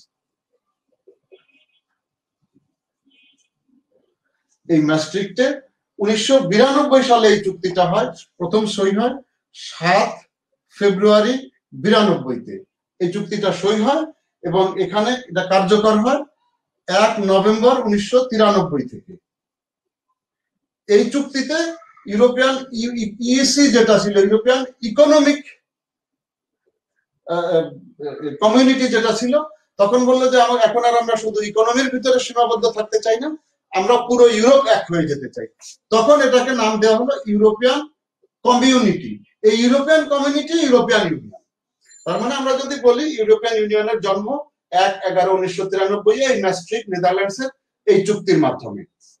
ম্যাস্ট্রিক্ট চুক্তিটা হলো বেস, এটা ইউরোপিয়ান কমিউনিটি যেটা, এটা ইউরোপিয়ান ইউনিয়ন। এবং এই চুক্তিতে 1993-তে মোট 12টা দেশ সাইন করে ইউরোপের, প্রথমে 12টা দেশ। এই জন্য দেখবেন ইউরোপিয়ান যে ফ্ল্যাগ আছে, ইউরোপিয়ান ফ্ল্যাগে 12টা নীল জমিনের উপরে 12টা সোনালী স্টার দেয়া আছে। এটার উদ্দেশ্য হলো এটা যে ম্যাস্ট্রিক্ট ট্রিটিতে 12টা দেশ প্রথম সই করেছিল, আর তাদের যে ম্যাপটা আছে এটা তারা ইউনিটি, সলিডারিটি, ডাইভার্সিটি এটাকে মিন করে, তাদের একতাকে বোঝানোর জন্য তারা এই ফ্ল্যাগটাকে ডিনোট করে থাকে। সো এটা ইউরোপিয়ান ইউনিয়নের জন্মের অংশটা গেল যে 1/11/93 থেকে 12 মেম্বার সদস্য নিয়ে এটা শুরু হলো এবং এটা ইউরোপিয়ান ইউনিয়নের যাত্রা। এরপরে আসছে লিসবন ট্রিটি। লিসবন পর্তুগালের একটা জায়গার নাম, যেটা 13-12 তারিখে 13-12-2007 তারিখে সাইন হয়। কি আমি বলতেছি আগে এটা ডেটটা লিখিনি। এবং এটা কার্যকর হয়, ইফেক্টিভ হয় আপনার 1 ডিসেম্বর 2009 থেকে। 2009 থেকে এটা কার্যকর হয়। লিসবন ট্রিটিটা হলো যে ম্যাস্ট্রিক্ট ট্রিটিটা ছিল, সেই ট্রিটির ভিতরে আরো দু একটা জিনিসকে সংশোধন করা তারা প্রয়োজন মনে করলো, ইনকর্পোরেশন করা। যেমন ইউরোপিয়ান কাউন্সিলের প্রেসিডেন্টের পদ আগে ছিল বেশি, সেটাকে বললো যে না, এটা 6 মাস পর পর যাতে সবাই করতে পারে, সদস্য বাড়ছে। এই ধরনের কিছু সংশোধনীমূলক বিষয়ের ভিতরে ছিল, খুব আহামরি বেশি কিছু না। মূল কোন কাজের ভিতরে, মূল জিনিসটাতে এগ্রিমেন্টে হাত দেওয়া হয় না এই সময়টাতে। এখন আমরা আসি যে আমাদের কতগুলো মেম্বার আছে এই সময় ইউরোপিয়ান ইউনিয়নে। আমরা জানি যে 27টা মেম্বার এই মুহূর্তে আছে। এইখান থেকেও দেখবেন যে এক ধরনের 50টা যে দেশ আছে ইউরোপ, সেটাও বের হয়ে আসবে। এই মুহূর্তে ইউরোপিয়ান ইউনিয়নের মেম্বার আছে 27টা এবং সর্বশেষ মেম্বার হলো ক্রোয়েশিয়া। ইউরোপিয়ান সর্বশেষ মেম্বার ক্রোয়েশিয়া জুলাই মাসের 1 তারিখ থেকে 1 জুলাই 2013 থেকে সে মেম্বার। ক্রোয়েশিয়া এই তারিখ থেকে সে মেম্বার, ওকে দিয়ে 27টা, ইনফ্যাক্ট 28টা ছিল। ইউরোপিয়ান ইউনিয়ন 2000 কি বলে আপনার জানুয়ারি 2020-এ যখন ব্রিটেন বেরিয়ে গেল, এখন 27টা ইউরোপিয়ান ইউনিয়নের সদস্য সংখ্যা এই মুহূর্তে 27। এখন এটার সাথে আরো 5টা দেশ, 27টা গেল, যোগ করেন 5টা, এই 5টা দেশ তারা অলরেডি অ্যাপ্লিকেশন করেছে ইউরোপিয়ান ইউনিয়নের সদস্য হওয়ার জন্য, 5টা দেশ। আর 2টা দেশ আছে যেমন বসনিয়া হার্জেগোভিনা এবং আরেকটা দেশ যেটা কসোভো, এরা পোটেনশিয়াল দেশ যারা ইউরোপিয়ান ইউনিয়নের সদস্য হতে হবে। তো 5টা অ্যাপ্লিকেশন করেছে, 2টা এখন অ্যাপ্লিকেশন করে নাই, কিন্তু তারা অন দা ওয়ে বা প্রসেসে আছে। এর বাইরে আরো 16টা দেশ ইউরোপে আছে। 27টা ইইউ এটা অলরেডি অ্যাপ্লাই করে ফেলেছে, এটা অ্যাপ্লিকেশন প্রসেসে আছে। এর বাইরে মোট 16টা, দেখেন যোগ করে 50টা চলে আসে। এগুলো হলো মোট ইউরোপের দেশের সংখ্যা। এখন ইউরোজোনটাকে আমরা বলতে কি বুঝি? ইউরোজোন, সেনজেন, এগুলো কি? ইউরোজোন হলো যে দেশগুলো ইউরো কারেন্সি ব্যবহার করে। এটা ইউরোপিয়ান ইউনিয়নের সব দেশ এটাকে ব্যবহার করে না। মোট 19টা দেশ ইউরোজোনের ভিতরে আছে, 19টা দেশ ইউরোজোনের মধ্যে আছে। সেনজেন,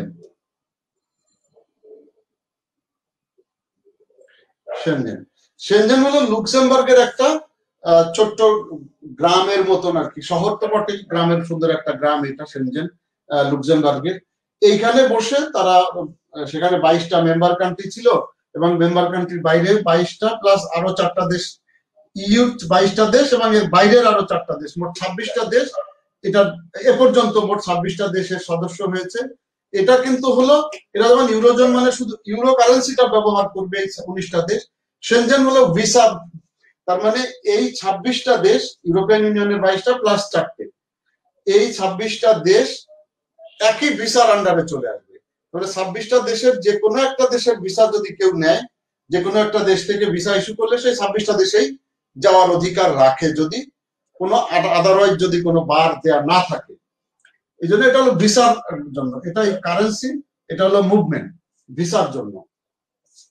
এই জন্য এটাকে বলা হচ্ছে সেনজেন। ইউরোপিয়ান ইউনিয়নে দেখেন, ইউরোপে আমরা বলছিলাম যে 200-র উপরে ভাষায় কথা বলে। ইউরোপিয়ান ইউনিয়নে 60+ ল্যাঙ্গুয়েজে মানুষ কথা বলে। ইউরোপিয়ান ইউনিয়নের ভিতরে যে 27টা দেশ আছে সেইখানের মানুষ 60টা ভাষায় কথা বলে, যার 24টা আমরা বলছিলাম যে এটা অফিসিয়াল ল্যাঙ্গুয়েজ, 24টা। আর ইউরোপিয়ান ডে আমরা বলছিলাম 9 মে তারিখে, যেহেতু 9 মে তারিখে রবার্ট শুম্যান এটা প্রথম আইডিয়াটা দিয়েছিলেন 1950 সালে, এই হিসাবে এটাকে দেওয়া হয়েছে। এটার মটো হলো United in diversity since 2000। European ইউনিয়নের যে মটো আছে, ট্যাগলাইন, বা এটাকে বাংলায় কি বলবেন একটু দেখেন, মটো, এর মটোটা হলো United in diversity since 2000।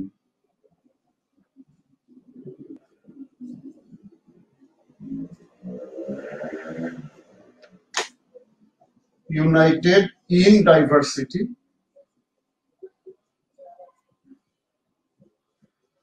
since 2000 হলো তার বছর মিন করে আর কি, বাট বিষয়টা ইউনাইটেড ইন ডাইভার্সিটি, এটা তাদের মূল মটো। তার মানে তাদের ডাইভার্সিটি আছে, কিন্তু এই ডাইভার্সিটি নিয়েই তারা আবার এক, যার যার ডাইভার্সিটি তার কাছেই আছে, এটাতে কেউ হাত দিচ্ছে না, কিন্তু তারা অন্য সব ক্ষেত্রে মানসিক ভাবে এক, তাদের দূরত্ব নেই, একই কারেন্সি, একই অঞ্চল, একইভাবে তারা ব্যবহার করছে, এটাকে মিন করা হয়। 2012 সালে এই হিউম্যান রাইটস এবং এই হিউম্যান রাইটস প্রমোট করা, রিকনসিলিয়েশন, ডেমোক্রেসি এবং হিউম্যান রাইটস এর প্রবক্তা হিসাবে ইউরোপিয়ান ইউনিয়নকে নোবেল দেওয়া হয় 2012 সালে। নোবেল পিস প্রাইজ, যেটা নোবেল পিস প্রাইজ দেওয়া হয় 2012 সালে, মূলত ডেমোক্রেসি এবং হিউম্যান রাইটস এর প্রবক্তা হিসাবে তাদেরকে পিস প্রাইজটা দেওয়া হয়ে থাকে। ইউকে কবে ত্যাগ করলো? 31 জানুয়ারি 2020-এ ইউকে ইউরোপিয়ান ইউনিয়ন থেকে বেরিয়ে গেল। 11 মাসের ট্রানজিট পিরিয়ড ছিল, সেটা ওই যে ডিসেম্বরের শেষ দিনে 11 মাসের ট্রানজিট পিরিয়ড শেষ হয়ে গেছে ইউরোপের সাথে। ট্রানজিট পিরিয়ড মানে ওই সময় দেন দরবার করে তারা তাদের ভিতরে যে ট্রেডের যে সমস্যাটা ছিল সেটার উপরে একটা এগ্রিমেন্টে চলে আসবে সেই কথা ছিল। আমরা জানি যে সেটা তারা মোটামুটি 31 তারিখের আগেই 30 তারিখের দিকে তারা ঘোষণা দিয়েছে, ইউরোপিয়ান ইউনিয়ন এবং বরিস জনসন তারা একসাথে মিলে ঘোষণা দিয়েছে যে আমরা একটা ডিলে পৌঁছাইতে পেরেছি। That was the last day. না হলে তখন নতুন করে আবার অন্যভাবে নেগোশিয়েট করতে হতো তাদেরকে ইন্ডিপেন্ডেন্টলি। ইউরোপিয়ান ইউনিয়নের মূলত 4টা অর্গানাইজেশন, অনেকগুলো আছে, মূল অর্গান হলো তাদের 4টা।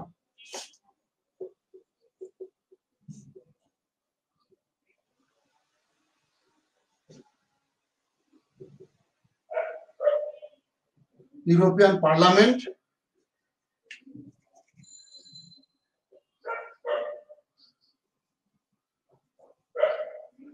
ইউরোপিয়ান কমিশন,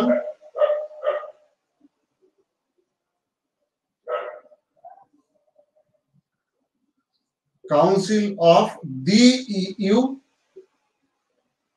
আর একটা হলো ইউরোপিয়ান কাউন্সিল, একই নাম, বি কেয়ারফুল, একই ধরনের নাম, এটা সাবধান। এই জন্য একটা হলো কাউন্সিল অফ দ্য ইউ আর একটা হলো ইউরোপিয়ান কাউন্সিল। এই জায়গাটা আমি আরো ক্লিয়ার করে দিব, দেখি তখন আরো বুঝতে পারবেন, অসুবিধা হবে না। ইউরোপিয়ান পার্লামেন্টের অলটুগেদার যদি আমরা বলি, এটা প্রায় একটা দেশের মতনই বিষয়। ইউরোপিয়ানদের এদের ব্রাসেলস হলো ইউরোপিয়ান ইউনিয়নের হেডকোয়ার্টার, এটা জানেন আপনারা। ইউরোপিয়ান পার্লামেন্টের সদস্য সংখ্যা হলো 705 জন। এদেরকে এমপি না বলে MEP বলা হয়, মেম্বার অফ ইউরোপিয়ান পার্লামেন্ট। এবং এটা যে 27টা দেশ আছে ইউরোপিয়ান ইউনিয়নভুক্ত যে দেশগুলো আছে, প্রত্যেক দেশে তাদের জনসংখ্যার ভিত্তিতে এটাকে ভাগাভাগি করে দেওয়া হয়েছে, যেখানে সর্বনিম্ন মেম্বার সংখ্যা 6 এবং সর্বোচ্চ 96-তে পড়েছে।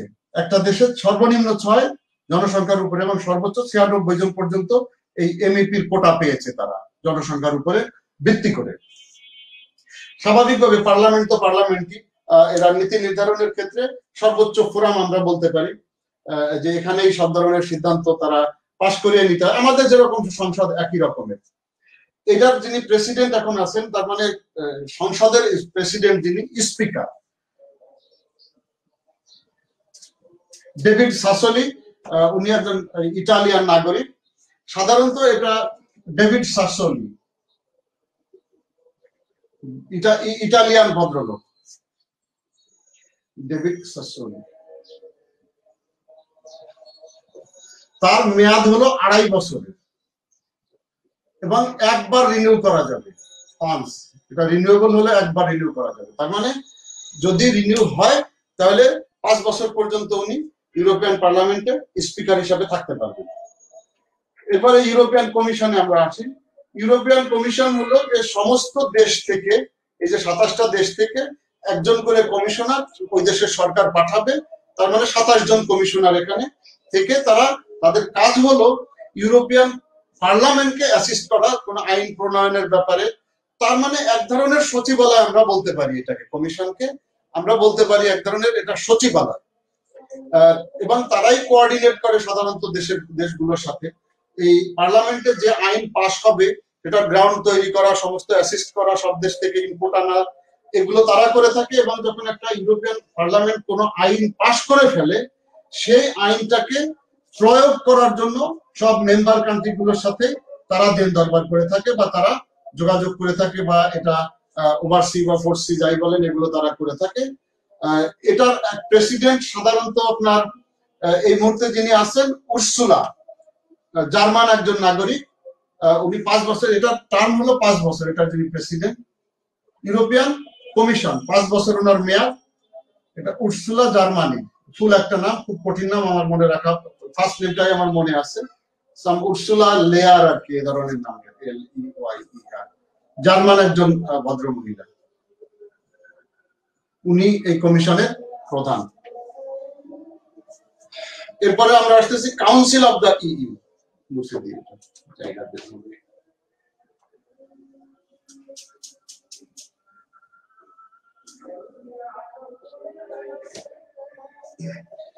কাউন্সিল অফ দ্য ইউ আর ইউরোপিয়ান কাউন্সিল এটা দুই আলাদা জিনিস।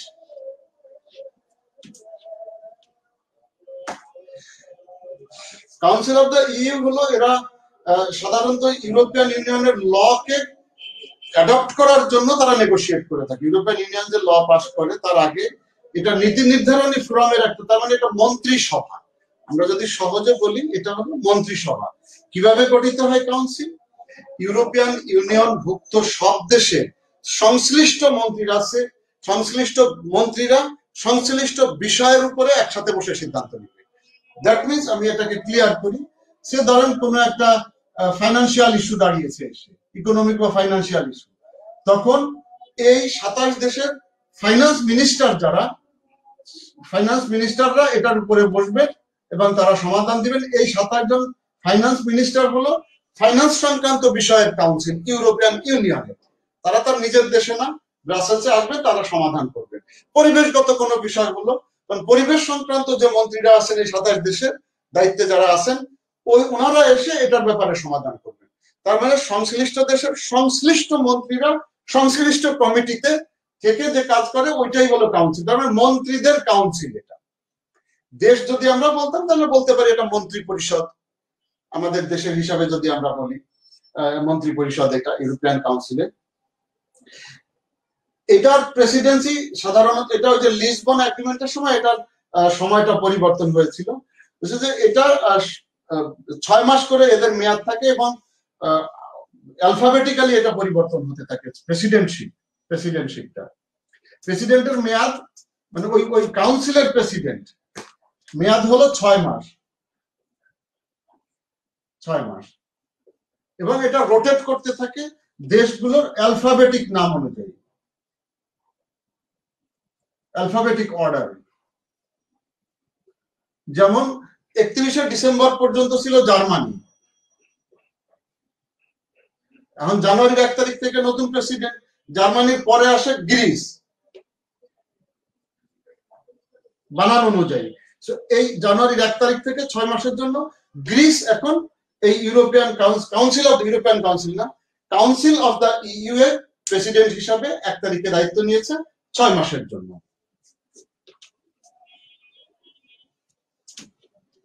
এখন আমরা সর্বশেষ অর্গান অনেকগুলো আছে, অডিট অর্গান আছে, তারপরে আপনার অম্বুডসম্যান আছে, অনেক কিছুই আছে, আমরা অত দূরে আর আপাতত যাচ্ছি না। 4 নম্বরে আমরা দেখছি ইউরোপিয়ান কাউন্সিল। ইউরোপিয়ান কাউন্সিল হলো সমস্ত ইউরোপিয়ান ইউনিয়ন ভুক্ত যতগুলো দেশ আছে এই দেশগুলোর যারা সরকার বা রাষ্ট্রপ্রধান, ধাপে ধাপে দেখেন পার্লামেন্টে তারা নির্বাচিত হয়ে আসলো 705 জন। তারপরে হলো কমিশনে এটা মানে অফিসিয়ালদের ভিতরে সর্বোচ্চ পর্যায়ের অফিসিয়ালদেরকে প্রত্যেক দেশ একজন করে কমিশনার পাঠিয়ে দিল তারা, তার মানে আমরা বললাম এটা সচিবালয়। 3 নম্বরে আসলো কাউন্সিল অফ দ্য ইইউ, তার মানে ইউরোপিয়ান ইউনিয়নের এটা মন্ত্রী পরিষদ। এরপরে আসতেছে ইউরোপিয়ান কাউন্সিল, এইটা হলো এই ইউরোপিয়ান ইউনিয়ন ভুক্ত সব দেশের সরকার বা রাষ্ট্রপ্রধান, যিনি সরকার প্রধান অথবা রাষ্ট্রপ্রধান থাকবেন, তিনি ইউরোপিয়ান কাউন্সিলের সদস্য হবেন। এবং এর সাথে আরো 2 জন অ্যাড হবে, একটা হলো ইউরোপিয়ান কমিশন এবং ইউরোপিয়ান কাউন্সিল যেটা কাউন্সিল অফ দ্য ইইউ। এই 2 জন ইউরোপিয়ান কমিশনে ধরেন 27টা দেশ থেকে 27 জন প্রেসিডেন্ট বা রানী বা প্রাইম মিনিস্টার থাকলো, তার সাথে যোগ হবে ইউরোপিয়ান কমিশন, যেটা কমিশনের যিনি প্রেসিডেন্ট উনিও থাকবেন, আর একজন থাকবেন কাউন্সিল অফ দ্য ইইউ এর যিনি প্রেসিডেন্ট উনি থাকবেন। আর প্রয়োজনীয় ক্ষেত্রে যেটা ফরেন অ্যাফেয়ার্স কমিটির প্রধান থাকেন, প্রয়োজন হলে তাকে ডাকা হয়। তো মূলত এই 27 পদাধিকার বলে এইজন, আর এইজনের 29 জন এই ইউরোপিয়ান কাউন্সিলের সদস্য। এবং নীতি নির্ধারণী ফোরামে এরাই হলো সর্বোচ্চ, যেহেতু সরকার বা রাষ্ট্রপ্রধান যে আইনই হোক না কেন আলটিমেটলি এরাই ইউরোপিয়ান ইউনিয়নের পলিসি গাইডলাইন মানে পলিটিক্যাল ডাইরেকশন, যদি আমরা বলি পলিটিক্যাল ডাইরেকশন এবং প্রায়োরিটি ইনারাই ঠিক করেন যে ইউরোপিয়ান ইউনিয়ন কোন দিকে যাবে, কি কাজ করবে। ওনারা যে ডাইরেক্টিভটা দিয়ে দেন সেটা বিভিন্ন ধাপে ধাপে, যে মন্ত্রী পরিষদ যেটা আমরা বললাম কাউন্সিল অফ দ্য ইইউ, তাদের মাধ্যমে পার্লামেন্ট এবং কমিশন হয়ে এটা বাস্তবায়িত হয়ে থাকে। সুতরাং ক্ষমতার দিক দিয়ে যদি বলি সর্বোচ্চ ফোরাম গুলো আমাদের কাউন্সিল, ইউরোপিয়ান কাউন্সিল, এরপরে মন্ত্রী পরিষদ যেটা আমরা সেটাকে বলছি কাউন্সিল অফ দ্য ইইউ। তারপরে হলো পার্লামেন্ট এবং কমিশন। পার্লামেন্ট আইন পাস করে এবং পার্লামেন্টের সদস্যরা নির্বাচিত হয়। এই সময় ইউরোপিয়ান কাউন্সিলের যিনি প্রধান আছেন, প্রেসিডেন্ট আছেন, উনি চার্লস মাইকেল, উনি বেলজিয়ামের। এটাও 2.5 বছর পর পর চার্লস মাইকেল, বেলজিক, চার্লস মাইকেল বেলজিয়ামের নাগরিক।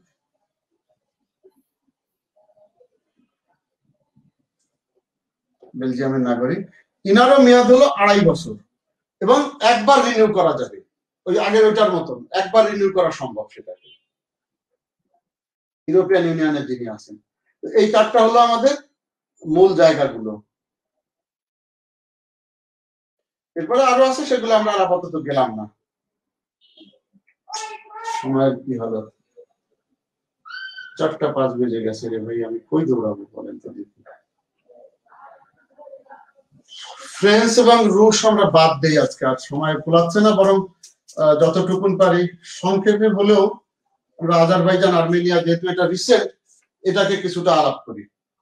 কারণ ফ্রান্স এবং রুশ সময় লাগবে, কিছু করার নেই, ওটা আপনারাও পড়ে নিতে পারবেন। আর কি করবো আমি বলেন। আর্মেনিয়া আজারবাইজানের সর্বশেষ অবস্থাটা আগে বলে দিই, যে নভেম্বরের 11 তারিখ, 10 তারিখে, 10 নভেম্বর 2020-এ শেষ পর্যন্ত মোটামুটি একটা সন্ধিতে তারা পৌঁছেছে। আর্মেনিয়া আজারবাইজানের ভিতরে যে জায়গাটা নাগর্নো কারাবাখ, সেটাকে ছেড়ে দিয়ে গেছে এবং ওই অঞ্চলটাতে আপাতত রুশ শান্তিরক্ষী বাহিনী নিয়োজিত থাকবে, যাতে কোনো ঝগড়া ঝামেলা না হয়। এটা হলো সর্বশেষ অবস্থা। 10 নভেম্বর 2020-তে পুতিনের হস্তক্ষেপে এটা সমাধান হয়েছে, মোটামুটি একটা সমাধান হয়েছে। এখন একটু ইতিহাস থেকে আমরা শুরু করি। এই নাগর্নো কারাবাখই হলো আজারবাইজান এবং আর্মেনিয়ার সমস্যার মূল জায়গা। জিওগ্রাফিক আপনার ম্যাপ কার কার হাতে আছে আমি জানি না, এরকম দেখেন, যদি ম্যাপটা দেখে একটা মোটামুটি ধারণা আমরা দিতে পারি। এটা ধরেন, এই দিক দিয়ে হলো আপনার এই যে ইরান, এই পাশ দিয়ে আছে আপনার টার্কি, টার্কিটা অবশ্য আরেকটু এদিক দিয়ে আছে। তো এটা হলো আপনার আর্মেনিয়া। এই পাশে আবার না, এই পাশে টার্কি না, এখানে আছে জর্জিয়া আছে, এখানে জর্জিয়া। এটা আর্মেনিয়া, এটা হলো আপনার আজারবাইজান।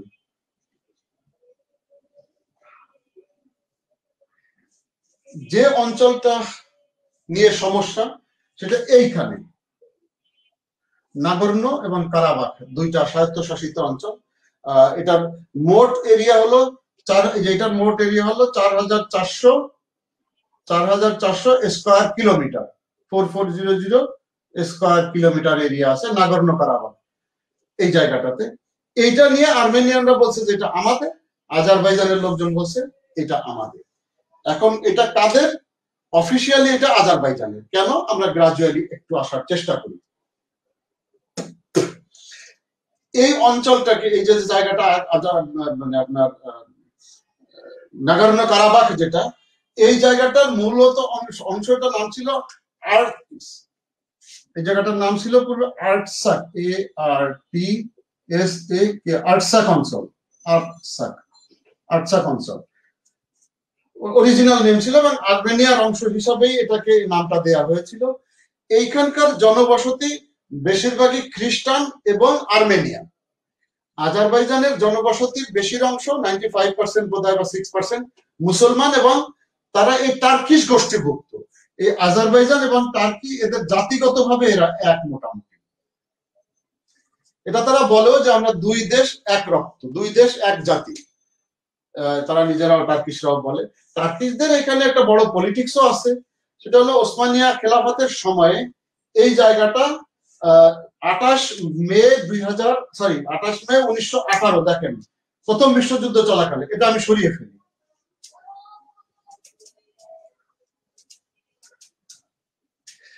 এই অঞ্চলটাকে যাতে জারের শাসন, ওই সময় তো জারের শাসন ছিল 1915 এই সালগুলোতে। নিকোলাস ছিলেন ওই সময়কার শেষ জার, নিকোলাস দ্বিতীয় নিকোলাস, যাকে পরে মানে এক্সিকিউট করে দেয় আন্দোলনবাদীরা বলশবিকরা পরে তাকে এবং তার ওয়াইফ এবং 5 সন্তান সহ তাদেরকে এক্সিকিউট করে দেওয়া হয়, ফাঁসি দিয়ে দেওয়া হয়। আচ্ছা, ওইটা ফ্রেঞ্চ রাশিয়ান রেভলিউশন বা রুশ রেভলিউশন পড়লে তখন আমরা আলাপ করতে পারতাম, বাট সময়ের কারণে আমাকে এদিকেই আসতে হচ্ছে। এনিওয়ে, 28 মে 1918 এই অঞ্চলটাকে, আজারবাইজানকে জারদের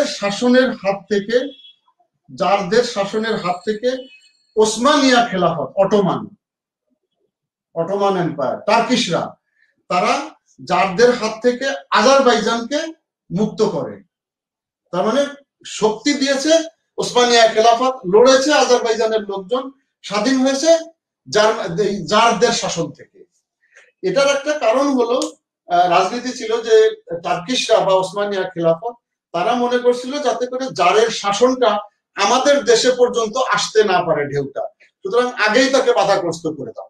এই রাজনীতির কারণেই আজারবাইজানকে স্বাধীন করে দেয়, এবং সেই সময় তাদের সাথে একটা মিলিটারি চুক্তি হয়ে থাকে যে আমরা একজন আরেকজনকে সব ধরনের, যখনই পড়বে আমরা সব ধরনের সামরিক সহায়তা একজন আরেকজনকে দিতে থাকবো। এটা এখনো তারা এটাকে মেনে চলে। এবং ওই সময় আর্মেনিয়া ওসমানিয়া খেলাফতের আন্দোলনে, যে আজারবাইজান যেহেতু স্বাধীন হয়েছে, আর্মেনিয়ারাও এদের বিরুদ্ধে যুদ্ধ করেছে। আর্মেনীয়দেরকে রাশিয়ানরা তখন সাপোর্ট করার ফলে এই ওসমানিয়া খেলাফত থেকে আর্মেনীয়রা আলাদা হয়ে গেছে, বা এদের ভিতরে ঢুকতে আর পারে নাই, বা রাশিয়া তাদেরকে আলাদা করে দিয়েছে। কিন্তু এখানেও অন্য পলিটিক্স ছিল, এনিওয়ে আমরা দেখবো সেটা। এইখানে এসে ওই 1918-তে অনেকগুলো ঘটনা হয়েছে। যখন আজারবাইজানকে স্বাধীন করে দেওয়া হলো 1918-তে, এই একই সময়ে তখন মোটামুটি তখন তো প্রথম বিশ্বযুদ্ধ চলতেছে, সেই সময়টাতে ব্রিটিশরা এর একটা অংশকে, কারাবাখ যেটা, এই অঞ্চলটাকে ব্রিটিশরা অকুপাই করে নিল, ব্রিটিশ সোলজাররা। এটা ডিসেম্বর 1918 এই মাসে কারাবাখ অঞ্চলটা তারা অকুপাই করলো বা কলোনি বানাইলো, যাই বলেন, দখল করে নিল। নিয়ে সাথে সাথে ব্রিটিশদের যে বুদ্ধি ছিল, রাশিয়ানরাও এটা করতো, ব্রিটিশরা ওই ডিভাইড অ্যান্ড রুল, যেটা কারাবাখে গিয়েই বাস ওখানে জাতিগত সমস্যা তারা তৈরি করে দিল, যে তোমরা আর্মেনীয়, তোমরা হইলে আজারি, তো গন্ডগোলটা তাদের ভিতরে এখানেই তারা প্রথম লাগিয়ে দিল। তাদের উদ্দেশ্য ছিল তারা ওখানে থাকবে, বাট এনিওয়ে এখানে আর তাদের থাকা হয় নাই। ইনফ্যাক্ট 1920 সালে বলশেভিকরা এই আজারবাইজান দখল করে নেয়। 1920 সালে, তখনও ইউএসএসআর গঠন হয় নাই। 1920 লেনিনের নেতৃত্বে তখন বলশেভিকরা, এটা আপনার রুশ বিপ্লবের পরে এই দেশটা তারা প্রথম দখল করে 1920 সালে, এবং 1921 সালে এসে আর্মেনিয়া দখল করে নেয়। এর ভিতরে যে ঘটনা ঘটেছে, যে আর্মেনীয় এবং আজারবাইজানের লোকজন তখন এই যে অংশটা নাগর্নো কারাবাখ, এটা নিয়ে তারা গন্ডগোল ঝগড়া করেছে। সেই সময় লেনিন বেঁচেই ছিলেন। লেনিন মারা যান 1924 সালে। তো 1921 সালের জুলাই মাসে তখন ওই দুমা, ওদের যে কাউন্সিলে একটা সিদ্ধান্ত হয় যে আজারবাইজানের কি বলে নাগর্নো কারাবাখ, যেহেতু এটা খ্রিস্টান অধ্যুষিত এবং যেহেতু এখানে আর্মেনীয় লোকজন বেশি আছে, সুতরাং এই অঞ্চলটাকে আর্মেনিয়ানদেরকে দিয়ে দেওয়া হবে। এটা সিদ্ধান্ত যেদিন হয়েছে তার পরের দিনই এটা ইমপ্লিমেন্ট করার আগে, এটা ছিল আপনার স্টালিন তখন পার্টির জেনারেল সেক্রেটারি ছিলেন। রাশিয়ান যে কমিউনিস্ট পার্টি ছিল তার প্রেসিডেন্ট ছিলেন লেনিন এবং সেক্রেটারি জেনারেল ছিলেন স্টালিন, এবং এগুলো সিদ্ধান্ত মূলত স্টালিনই নিতেন। এই পলিটিক্যাল ডিসিশন গুলো বেশিরভাগ অংশ স্টালিন নিতেন। 6 জুলাই তারিখে তাদের যে সোভিয়েত তারা নিজেরা বলতো, সেই 6 জুলাই 1921 সিদ্ধান্ত হলো যে এটা দিয়ে দেওয়া হবে আর্মেনিয়াকে। কিন্তু উনি এটাকে বললেন যে না, এটা যদি হয় তাহলে একটা সমস্যা হবে, বেটার আমরা ব্রিটিশ পদ্ধতি এখানে ফলো করি, যে ডিভাইড অ্যান্ড রুলটাকে জিয়ে রাখি, যাতে করে এরা সবাই আমাদের পরতলগত থাকতে পারে। উনি 7 তারিখে সোজা ডিক্লার করে দিলেন একটা সারমনের মাধ্যমে যে আর্মেনিয়ার অংশ হবে না, এই নাগর্নো কারাবাখ এটা আজারবাইজানের অংশ হবে। এবং এই কারণেই আন্তর্জাতিকভাবে, এবং ওটা উনি লিখিতই দিয়ে দিয়েছেন, তখন এই আজারবাইজান আর্মেনিয়া সবই তো তাদের দখলে, বলশেভিকদের দখলে। এই কারণে এটা আন্তর্জাতিকভাবে স্বীকৃত হয়ে আছে যে এই অংশটা আজারবাইজানের অংশ। কিন্তু এর ভিতরে মাঝে মাঝে যেমন আপনার 1988 সালে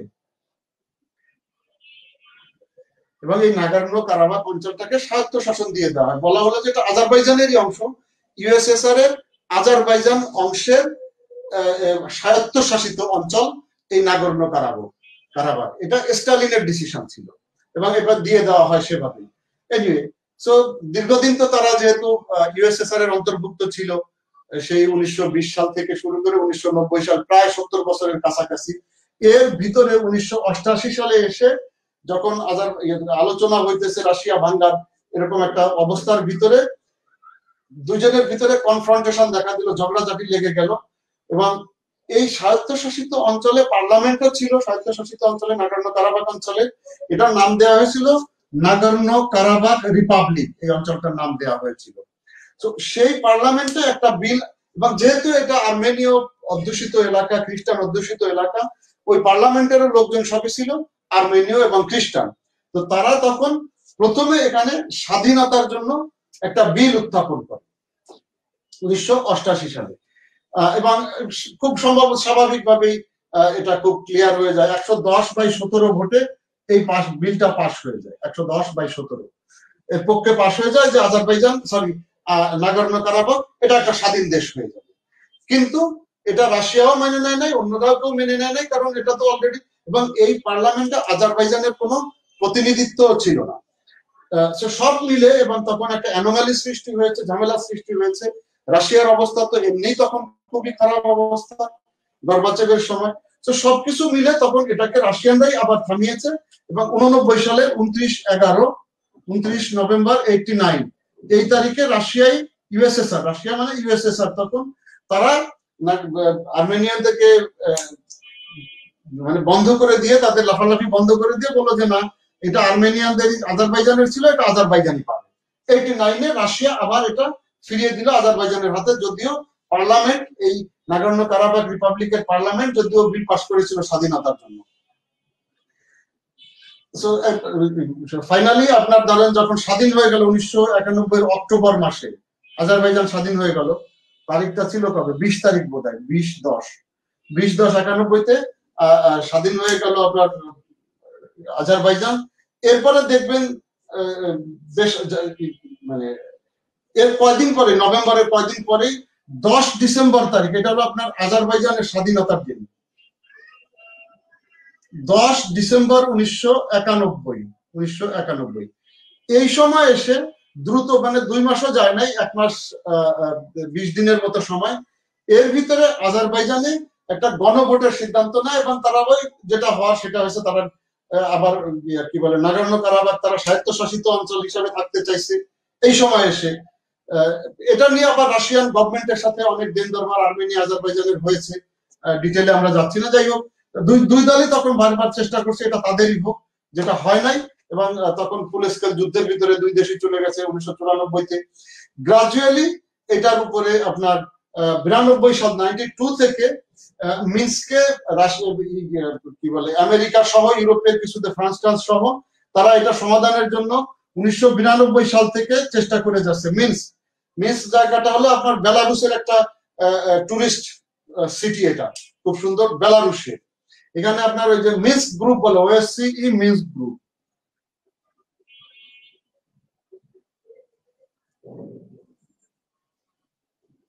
এটার 12টা সদস্য দেশ আছে। এটার আর ডিটেলে গেলাম না, আপনারা সার্চ দিলেই পেয়ে যাবেন, সময়ের অভাবের দিকে গেলাম না আর কি। এটাতে রাশিয়া এবং ইউএসএ এই মিন্স্ক গ্রুপের সম্মিলিত চেয়ারম্যান, এবং তাদের উদ্দেশ্য হলো যাতে করে নাগোর্নো কারাবাখের বিষয়ে আজারবাইজান আর্মেনিয়াকে সমাধান দিতে পারে এবং ঝামেলা, এই যুদ্ধ বিগ্রহ যাতে এড়িয়ে চলা সম্ভব হয়। তো যাই হোক, সেটা তো আজ পর্যন্ত টোটালি ওরকম হয় নাই, এটার ভিতরে অনেক আরো রাজনীতি রয়ে গেছে। ফাইনালি এসে আমরা বলছিলাম যে 10 নভেম্বর এই 2020-এ এসে পুতিনের হস্তক্ষেপের কারণে আর্মেনীয়রা আলটিমেটলি আজারবাইজানের কাছে নাগোর্নো কারাবাখকে ছেড়ে দিয়ে চলে গেছে, কারণ এটা রাশিয়াই তাদেরকে, আমরা যদি বলি দলিল করে দিয়ে গেছে, সেই হিসাবে আমরা বলতে পারি। ওই যে দেখেন 1921 সালে যখন স্টালিন দিয়ে গেছেন, তো সেই হিসাবে রাশিয়ানরাও এটা মেনে না, আন্তর্জাতিকভাবে এটা স্বীকৃত এবং অফিসিয়ালি এটাকে আজারবাইজানের অংশ হিসাবেই দেখা হয়ে থাকে। সরি 4:20 বেজে গেছে এখন, কি করব আমি আর আরো অনেক কিছু, এটা রাশিয়া, এখানে অনেক কিছু দেখার সুযোগ ছিল, যে টার্কিশদের কেন এত আগ্রহ, বা ইরান। এখানে দেখেন খুব মজার ব্যাপার হলো যে ইরান কিন্তু এখানে আজারবাইজানকে ইসরায়েল সাপোর্ট করে, রিকগনিশনও দিয়েছে। আবার ইরান, আজারবাইজান মুসলমান হওয়া সত্ত্বেও আর্মেনিয়াকে সাপোর্ট করে। সুতরাং ধর্ম যেই যা বলুক যে এরা মুসলমান ধর্মের কারণে লাফাইতেছে, এগুলা বাকওয়াস, সবই রাজনীতি। সময় থাকলে এটার ব্যাখ্যা আমি আরো 10 মিনিট দিতাম, তো সময় নাই বলে আর আমি এটা দিতে পারলাম না। শুধু বললাম যে দেখেন ইরান কিন্তু আজারবাইজানকে না আর্মেনিয়াকে সাপোর্ট দিচ্ছে, অল্টারনেটলি ইসরায়েল সাপোর্ট দিচ্ছে আজারবাইজানকে। এনিওয়ে এখানে অস্ত্র বিক্রির বিষয় আছে, রাজনীতি আছে, রিকগনিশনের বিষয় আছে।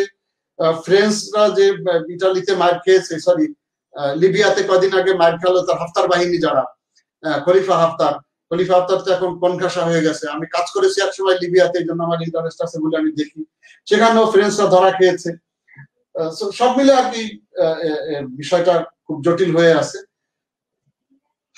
যাই হোক, পুতিনের হস্তক্ষেপে শেষ পর্যন্ত এটাকে শেষ করা গেছে আপাতত বলে আমরা ধরে নিতে পারি। এখন আপনাদের প্রশ্ন আমি নিতে চাই, যেহেতু সময় আর নাই।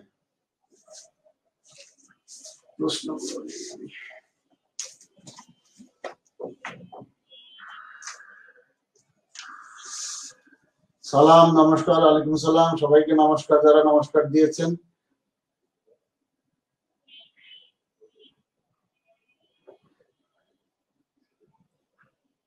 আচ্ছা, এখন আপনাদের যে প্রশ্ন আপনারা করতে পারেন ভাই, আমি চেষ্টা করবো নেক্সট 10 মিনিটস আপনাদেরকে, বা 15 মিনিট। আমি নামাজও পড়ি নাই, 4:20 বেজে গেছে, আসলে নামাজও পড়বো আমি আপনাদের প্রশ্নের উত্তরগুলো দিয়ে গিয়ে। সময় থাকলে আরো ঘন্টাখানেক আমার প্রয়োজন হবে, যদি আমি ফ্রেঞ্চ রিভলিউশন অথবা যে জিনিসগুলো বাদ দিয়েছি, রুশ বিপ্লব, ফরাসি বিপ্লব সহ আরো ইন্টারেস্ট গুলো, যে নাগর্নো কারাবাখেও আরো অনেক ইন্টারেস্টেড পার্টি, তারা কিভাবে কি কাজ করছে সেগুলো বলতে পারলে ভালো হতো। থ্রি টাইগার্স কেন বলে? টাইগার্স শব্দটা যে কোনো ক্ষেত্রে, আমি জানি না থ্রি টাইগার্স কোনটাকে আপনি বলছেন। আমি যখন এশিয়া আলাপ করেছিলাম, থ্রি টাইগার্স আমি জানি না, বাট টাইগার শব্দটা সাধারণত ইকোনমির সাথে জড়িত হয়ে থাকে। থ্রি টাইগার দেখেন লিখে দিয়েছিলাম আমি, দেখেন থ্রি টাইগার্স, সেল্টিক টাইগার্স, এই যে লিথুয়ানিয়া, লাটভিয়া, ওই অঞ্চলের যে 3টা দেশ, তাদের জন্য এটা বলা হয়েছিল। Al Jazeera. কানিস স্যার, ইউরোপে প্রবাসীরা বসবাস করে একটা সময় নাগরিকত্ব পায়, ভ্যাটিকান সিটিও তো স্যার ইউরোপের মধ্যেই, তাহলে ভ্যাটিকান সিটিতেও কি কোনো প্রবাসী নাগরিকত্ব পেতে পারে? কানিস, এটা আমাদের পরীক্ষা সংক্রান্ত বা আলোচনার বিষয় মনে হয় না, তারপরে আপনি যেহেতু প্রশ্ন করেছেন আমার জবাব দেওয়া আমি চেষ্টা করছি। ভ্যাটিকানটা এটা আসলে ওই ট্রাডিশনাল ক্ষেত্রে যদি দেশ বলেন, হ্যাঁ ডেফিনেশনে এটা অবশ্যই দেশ, একটা অঞ্চল আছে, পোপের শাসন আছে, সবকিছু আছে, কিন্তু ওটা এক্সক্লুসিভলি ওই সেন্ট পিটার্সের কারণেই ওটা রাখা আছে, মানে খ্রিস্ট জগতের মক্কা এটা। তো তারা এই জন্য এটা কোন দেশ দিবে না দিবে ইউরোপিয়ান ইউনিয়নের একক সিদ্ধান্ত সেখানে নাই। এবং ভ্যাটিকান দেখবেন যে ইউরোপিয়ান ইউনিয়নের সে এই ধরনের সদস্য সে না। ভ্যাটিকানে ঢুকতে হলে ইভেন যদি ইটালির লোকজনও ঢুকতে চায়, রোমের ভিতরেই সিটিটা, তাদেরও ভিসা নিয়ে ঢুকতে হবে। তো তাদের এই সুযোগটা দেয়া হয় না। ছোট একটা দেশে ভাই, 0.2 স্কয়ার ইয়ে বলা হয়েছে না, মাত্র 5 ভাগের 1 ভাগ। ইসিটা একটু বলেন। ইসি বলতে আমি তো বললাম যে 1992-তে সর্বশেষ ম্যাস্ট্রিক্ট চুক্তি যেটা হলো, প্রথম ছিল European Coal and Steel Community. 1950-এর এটার আইডিয়াটা দেওয়া হলো রবার্ট শুম্যান প্যারিসে। 1952-তে এসে ইসিএসসি সাইন হলো, 6টা দেশ করলো। 1957-তে এসে তখন ইউরোপিয়ান ইকোনমিক কমিউনিটি ইইসি হলো। দেন সর্বশেষ এসে 1993 সালে ম্যাস্ট্রিক্টে এই যে 12টা দেশ এক জায়গা হয়ে ওই একটা করে কমিয়ে দিয়ে ইউরোপিয়ান কমিউনিটি করলো। তার মানে প্রথম ছিল European Coal and Steel Community, সেখান থেকে আপনার এই কোল আর স্টিল বাদ দিয়ে টোটাল ইকোনমির ভিতরে চলে আসা হলো, এটা হলো 52-তে। ইউরোপিয়ান ইকোনমিক কমিউনিটি এটা হলো 57-তে। রোম ট্রিটি, এটা হলো রোম ট্রিটির মাধ্যমে, আপনাদের মনে থাকবে। এরপরে এখান থেকে রোম ট্রিটিতে 6টা দেশ ছিল, যে ক্যাপিটাল হিল আমরা যেটা বলেছি। এখান থেকে এসে আপনার আসলো 1993 সালে ম্যাস্ট্রিক্টে ইউরোপিয়ান কমিউনিটি তখন হয়ে গেল। দেখেন, প্রথমে ছিল কোল আর স্টিল, এরপরে তাদের যেহেতু সম্পর্ক ভালো যাচ্ছে, সবকিছু ভালো হচ্ছে, সেখান থেকে শুধু কোল আর স্টিলে না থেকে যে কোনো ইকোনমিক বিষয়ের ভিতরে তারা ঢুকে গেল। এটা যেহেতু আরো ভালো করছিল, তখন তারা একদম বললো যে শুধু ইকোনমিক না, আমরা সব ক্ষেত্রে এক হয়ে যাব। আমরা ইকোনমি বলেন, পলিটিক্স বলেন, ভিতরে আমরা যা যা আছে তারটা থাকবো, কিন্তু অ্যাজ এ কমিউনিটি আমরা এক হয়ে যাব, এখানে কোনো সেকশন করা হবে না। দেন ইউরোপিয়ান কমিউনিটি এটা তৈরি হলো 1993 সালে। এইটাকেই বলা হচ্ছে ইউরোপিয়ান ইউনিয়ন। এটাই ম্যাস্ট্রিক্ট ট্রিটিতে আসছিল, ম্যাস্ট্রিক্ট ট্রিটি।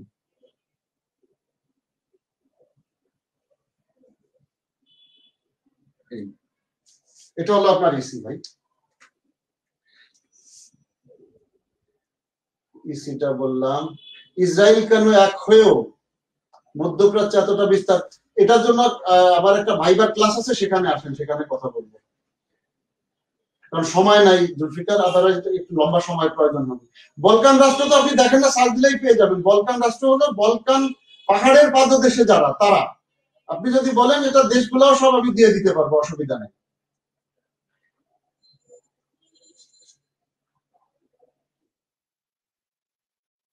বলকানের ভিতরে বুলগেরিয়া থেকে সাইবেরিয়া, বুলগেরিয়া থেকে দেখেন যে সাইবেরিয়া পর্যন্ত বোধহয় 5-6টা দেশ হবে, এরা আছে বলকানের মধ্যে। বলকান গেল। আসসালামু আলাইকুম, কোন ক্লাসে? কিসের ভাই? মোমো মন্তা কোন ক্লাসে আমি বুঝতে পারি নাই। ভার্সাই চুক্তি না রে ভাই, এটা সময় নাই যে এখন আলিজা, নামাজ পড়িনি এখনো। ফ্রান্সের ভার্সাইতে যে এগ্রিমেন্টটা হয়েছিল সেটা, এটা একটু সময় লাগবে। আপাতত যেটুকুন করেছি এর ভিতরে থাকি ভাই। কানিস ফাতেমা, হ্যাঁ, এটা ঢুকতে হলে তার ভিসা লাগবে।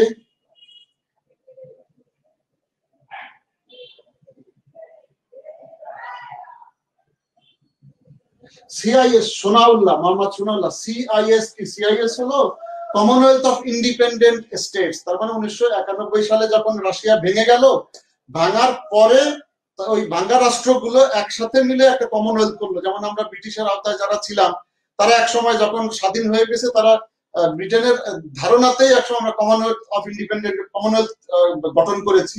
এরকম রাশিয়ার ভিতরে যে 11-12টা রাষ্ট্র ছিল বা 15টা বোধহয় ছিল, তারা একসাথে মিলে একটা কমনওয়েলথ স্টেট করলো, যেটার নাম তারা দেয় Commonwealth of independent state, CIS. Rakib Hasan, class ভালো লাগে, ডিউরেশন ভালো হলে। ভাই ডিউরেশন তো আমি বললাম 2 ঘন্টা না, আমাকে 4 ঘন্টা দিলে আমি আরো বলতে পারবো, বাট আপনারা কর্তৃপক্ষকে অনুরোধ করেন। আফ্রিকান ইউনিয়ন, যখন আমরা আফ্রিকা পড়বো তখন এটা করবো, আমেরিকা এবং আফ্রিকা একসাথে পড়বো তখন আমরা এটা করবো, আফ্রিকান ইউনিয়নটা। এটা ওএইউ থেকে আসে এবং 9 সেপ্টেম্বর তারিখে, 9 সেপ্টেম্বর 1999 সিরতে, লিবিয়ার সিরতে এটা প্রথম শুরু করা হয়। যদি গাদ্দাফির ইচ্ছা ছিল সে প্রথম আফ্রিকান ইউনিয়নের প্রেসিডেন্ট হবে, বাট এটা সাউথ আফ্রিকা বিভিন্ন কারণে, আন্তর্জাতিক কারণে পারে নাই, দেশের অনেকগুলো কারণে পারে নাই। আমরা ওদিন আলাপ করবো ভাই আফ্রিকান ইউনিয়নটা। ওএইউ থেকে পরে আফ্রিকান ইউনিয়নে আসে। Mizanur Rahman, thanks for the class, welcome. Doctor Ifat, doctor আমি তো ইফাত জাহান, আই এগ্রি। কি ব্যাপারে ভাই এগ্রি করলেন তাও বলতে পারছি না ভাই। মিজানের সাথে এগ্রি করলেন কিনা, হোপফুলি। Thank you. ব্রেক্সিট সম্পর্কে কিছু বলেন। ও ভাই রে, ওই বলবো বলেন, সময় তো আমাকে দিচ্ছে না, আবার 5টার পরে থেকে আরেকটা ক্লাসও আছে। ঠিক আছে, আমি এক লাইনে, ব্রেক্সিট হলো exit of Britain from European union, সোজাসুজি কথা। এবং যারা এটা নিয়ে আর কথা বলার তো খুব কিছু নাই, 2-2 জন প্রধানমন্ত্রী ঝরে গেছে। ফাইনালি আমরা লিখেছিলাম যে দেখেন, ইউরোপিয়ান ইউনিয়ন থেকে ব্রিটেন বেড়ে গেছে। এটার মূল কারণ ছিল ইউরোপিয়ান ইউনিয়ন ভুক্ত যে কোনো দেশের লোকজন ইউরোপিয়ান ইউনিয়নের ওই যে চুক্তি অনুযায়ী, ইউরোপিয়ান কমিশন যেটা ছিল সেই কমিশনের চুক্তি অনুযায়ী, কমিশন তো না সরি, ইউরোপিয়ান কমিউনিটির চুক্তি অনুযায়ী এক দেশের লোক আর এক দেশে ফ্রি মুভমেন্ট করতে পারতো। এবং যে দেশে অন্যরা যখন কেউ যাবে, সে এই 27 বা 28টা দেশের লোক যে কোনো দেশে ফ্রিলি মুভমেন্ট করতে পারে, ভিসা ছাড়াই। তার একটা আইডি থাকলেই হলো, যে কোনো ধরনের আইডি, সেটা স্কুলের আইডি কার্ড হলেও চলবে, পাসপোর্ট হোক, ন্যাশনাল আইডি হোক, ড্রাইভিং লাইসেন্স হোক, স্কুলের আইডি হোক, থাকলেই সে এক দেশ থেকে আর এক দেশে চলে যাবে। এবং যে দেশে যাবে সেই দেশের নাগরিক যে সুযোগ সুবিধা সেই দেশের সরকার থেকে পায়, একই সুযোগ সুবিধা যে যাচ্ছে অন্য ইউরোপিয়ান দেশ থেকে সেই দেশে তাকেও দিতে হবে। তার মানে হলো বিষয়টা, ধরেন সে ইউকের ক্ষেত্রে যদি আমরা বলি, ইউকেতে এই পোল্যান্ড বলেন, রোমানিয়া বলেন, এই ধর এইসব পোল্যান্ড, রোমানিয়া, এই ইউরোপের এইসব দেশ থেকেই সব জায়গা থেকেই আসতো। ধরেন পোল্যান্ড থেকে এখানে চলে আসলো, রোমানিয়া, এখানে বাস একটা সোজা ওরা বাসে করে চলে আসে। এরা তো পূর্ব ইউরোপের দেশ, তো রাশিয়া অধিভুক্ত ছিল, গরিবও বটে অর্থনৈতিক ভাবে, কাজকামও কম আছে। তো এরা করে কি, জাস্ট বাসে করে সোজা ইউরোপের ভিতরে, কোথাও ব্রিটেনের কোথাও এসে ঢুকে পড়ে ইউকে। ঢুকার পরে আইন এত ঢুকে গেল তাদের আইডি দিয়ে, সমস্যা নেই। ঢুকার পরে আইন হলো একজন ব্রিটিশ নাগরিক যে সুযোগ সুবিধা পাবে, এই পোল্যান্ড বা রোমানিয়া বা স্পেন যেখান থেকেই বলেন না কেন, এ যখন এই ইউরোপের ভিতরে, ইউকের ভিতরে ঢুকলো, ঢুকার সাথে সাথে একজন ব্রিটিশ নাগরিক যে সুবিধা পায়, এই নাগরিকগুলো এখানে ঢুকার পরে একই স্বাধীনতা পাবে বা একই সুযোগ সুবিধা পাবে। আর এদের সুযোগ সুবিধা অনেক বেশি ইউরোপে দেয়া হতো, এখনো দেওয়া হয়। আমি যখন ছিলাম তখন আরো বেশি ছিল। তার মানে একজনের কাজ নেই, তাকে থাকার জায়গা, খাওয়ার জায়গা দিতে হবে, ফ্রি চিকিৎসা দিতে হবে, ক্যাশ পয়সা দিতে হবে, চাকরি খুঁজে দিতে হবে, সব দায় দায়িত্ব তখন এই ইউকে গভর্নমেন্টের। তো এরা গিয়ে সেই সুযোগগুলো ওখানে নেওয়া শুরু করে, এবং সাথে সাথে এক তো গিয়ে বাস বসে গেল যেদিন, যে ওদের কাউন্সিলে রিপোর্ট করলো, যাওয়ার সাথে সাথে সে ওই যে বেকার ভাতা আপনারা যেটা বলেন, জব সিকার্স অ্যালাউন্স, সেটা পাচ্ছে, থাকার জায়গা পাচ্ছে, তার চিকিৎসা পাচ্ছে, তার ট্রান্সপোর্ট পাচ্ছে, সবকিছু সে পাচ্ছে। সাথে সাথে তাকে কাজ খুঁজে দেওয়ার দায়িত্ব এই ইউকে গভর্নমেন্টের। সে ঘরের ভিতর বসে আছে, তাকে ফোন দিল যে ভাই অমুক তোমার জায়গায় কাজ ঠিক করেছি, তো সে বললো যে না আমি তো ওই কাজ পারি না, তো তাকে জোর করে পাঠাইতেও পারবে না, ঘরে বসে পয়সা দিতে হবে। এরপরে 2-3টা কাজের পরে একটা কাজে সে হয়তো গেল, গিয়ে কাজটা 2-3-4 দিন, এক সপ্তাহ করে এসে বললো যে আমার এই কাজ আমার শরীরে কোলাচ্ছে না, আমার শরীর নষ্ট হয়ে যাচ্ছে, অথবা আমি মেন্টালি এটা কাজটাকে নিতে পারছি না, তো তাকে আর জোর করা হবে না, আবার সে ঘরের ভিতর বসে যাবে, ঘরে বসে বসে তাকে ব্রিটিশ সরকার খাওয়াবে। তো এরকম খাওয়াইতে খাওয়াইতে এরকম প্রায় হিউজ 3 মিলিয়ন এই ধরনের লোক ব্রিটেনে বসে খাচ্ছিল, এবং এই পয়সাগুলো যাচ্ছে সব ব্রিটিশ গভর্নমেন্টের পকেট থেকে। এই জন্য ব্রিটিশ গভর্নমেন্ট বলতে ব্রিটিশ নাগরিক। এই জন্যই আরো দু একটা কারণ আছে, কিন্তু এটাই হলো মূল কারণ, যে ভাই আমি আমার পয়সা দিয়ে এই 30 লাখ লোককে খাওয়াবো, পড়াবো, তার সব ধরনের দায় দায়িত্ব নিব, বসে বসে খাবে ওরা, এটা হইতে পারে না। কারণ অরিজিনাল ব্রিটিশ যারা, তারা সাধারণত বসে বসে খায় না, তারা কাজ করে খায়। এবং এই সোশ্যাল সিকিউরিটির যে পয়সাটা আমরা বলি, কাউন্সিলের এই যে জব সিকার্স অ্যালাউন্স যেগুলো বলা হয়, এগুলো তারা নিতে লজ্জাবোধ করে ব্রিটিশরা, অরিজিনাল যারা ব্রিটিশ আছে। বাট বাইরে থেকে তারা যায়, বাইরের অন্য দেশ থেকে যারা যায়, তারা এটা খাওয়ার জন্যই যায়। So this is the fact. এই কারণেই ব্রিটেনের থেকে তারা, ব্রিটেন বললো যে আমরা থাকবো না ইউরোপিয়ান ইউনিয়নে, না থাকলে তারা আমার এই পয়সাটা দেওয়া লাগবে না, এই জন্যই তারা বের হয়ে আসে, যেটাকে ব্রেক্সিট বলা হয়েছে। সেখানে আরো টিটবিটস আছে, বাট এটা হলো বড় কথা। সো খাদিজা সাদিয়া, বললাম আপনার ব্রেক্সিট মোটামুটি।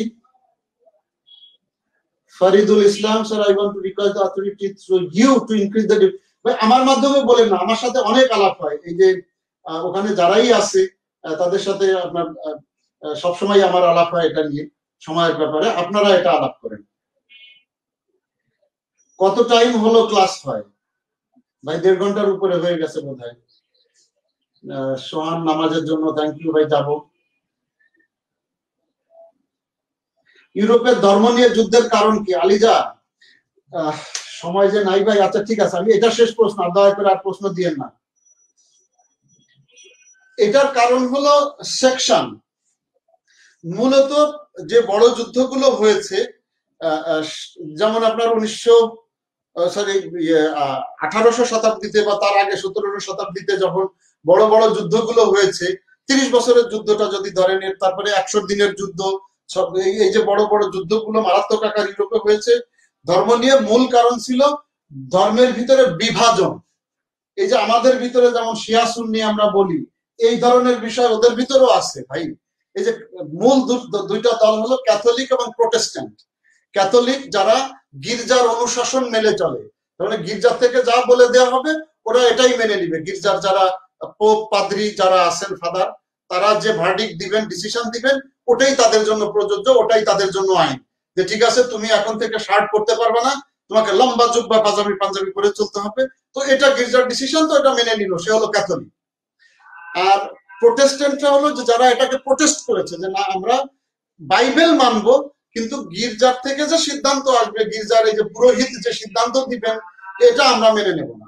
তো এটা তো যেমন জ্যাক রুশো এটার ব্যাপারে ফরাসি বিপ্লবের যে বড় কারণ ছিল সেটা এই গির্জার একটা বড় কারণ সেখানে ছিল, আমরা আলাপ করলে বুঝতে পারতেন। জ্যাক রুশো এগুলার বিরুদ্ধে বলেছেন, গণতন্ত্র সেখানে এটার বিরুদ্ধে বলা হয়েছে যে এই, এবং এই ফরাসি বিপ্লবের কারণেই 16 লুইকে যখন গিলোটিনে দেওয়া হলো, যে ফরাসি বিপ্লবের কারণে এই চার্চ সিস্টেমটাকেও মডিফাই করা হয়েছে। তারাই রাজার পক্ষে বেশিরভাগ সিদ্ধান্ত দিত। রুশো এসে বললেন, রুশোর থিওরিটাই তো ফ্রান্সদের মূল মন্ত্র ছিল তখন। ইভেন তার আগে রবার্ট স্পিয়ারে, ম্যাক্সিমিলিয়ান যারা ছিলেন জ্যাকোবিয়ান, তারাও যুদ্ধের পথে চলে গিয়েছেন। এনিওয়ে, সো এটা হলো কাহিনী। যুদ্ধের এই সেকশনের ভিতরে যুদ্ধ হতো, যে আমি প্রোটেস্ট্যান্ট, আমি ঠিক, তুমি ক্যাথলিক, তুমি ভুল, এ ঠিক ও ভুল, এই নিয়েই মারামারি হতো ভাই।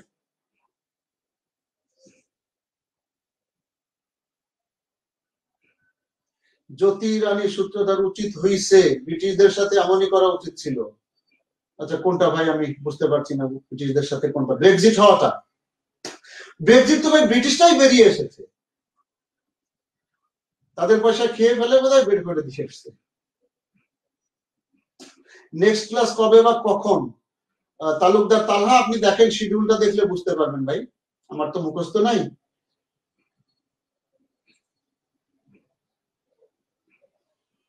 আলিজা, এই ধর্ম নিয়ে আমি আলাপ করতে চাই না ভাই। আপনি যদি পছন্দ করেন, এই যে যেটা জিজ্ঞেস করেছেন, নবীকে অপমান কি রাজনৈতিক উদ্দেশ্য আছে? এর ভিতরে রাজনৈতিক উদ্দেশ্য ফ্রান্সেরও থাকতে পারে বলে আমরা মনে করি। আমরা তো তার কাছে শুনে আসি না, আমরা অনুমান করতে পারি যে ডেফিনেটলি এর ভিতরে পলিটিক্যাল ইলেকশন সামনে, তার অবস্থা কতটা ভালো, সাধারণ মানুষ থাকতেই পারে সেখানে, এটা আলাপ করা যেতে পারে পরে।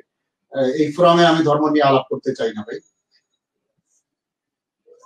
তো সবাইকে ধন্যবাদ, সবাই ভালো থাকেন। ইনশাল্লাহ নেক্সট ক্লাসে আবার আশা করি দেখা হবে। সবাই ভালো থাকবেন, আমার জন্য দোয়া করবেন। আল্লাহ হাফেজ।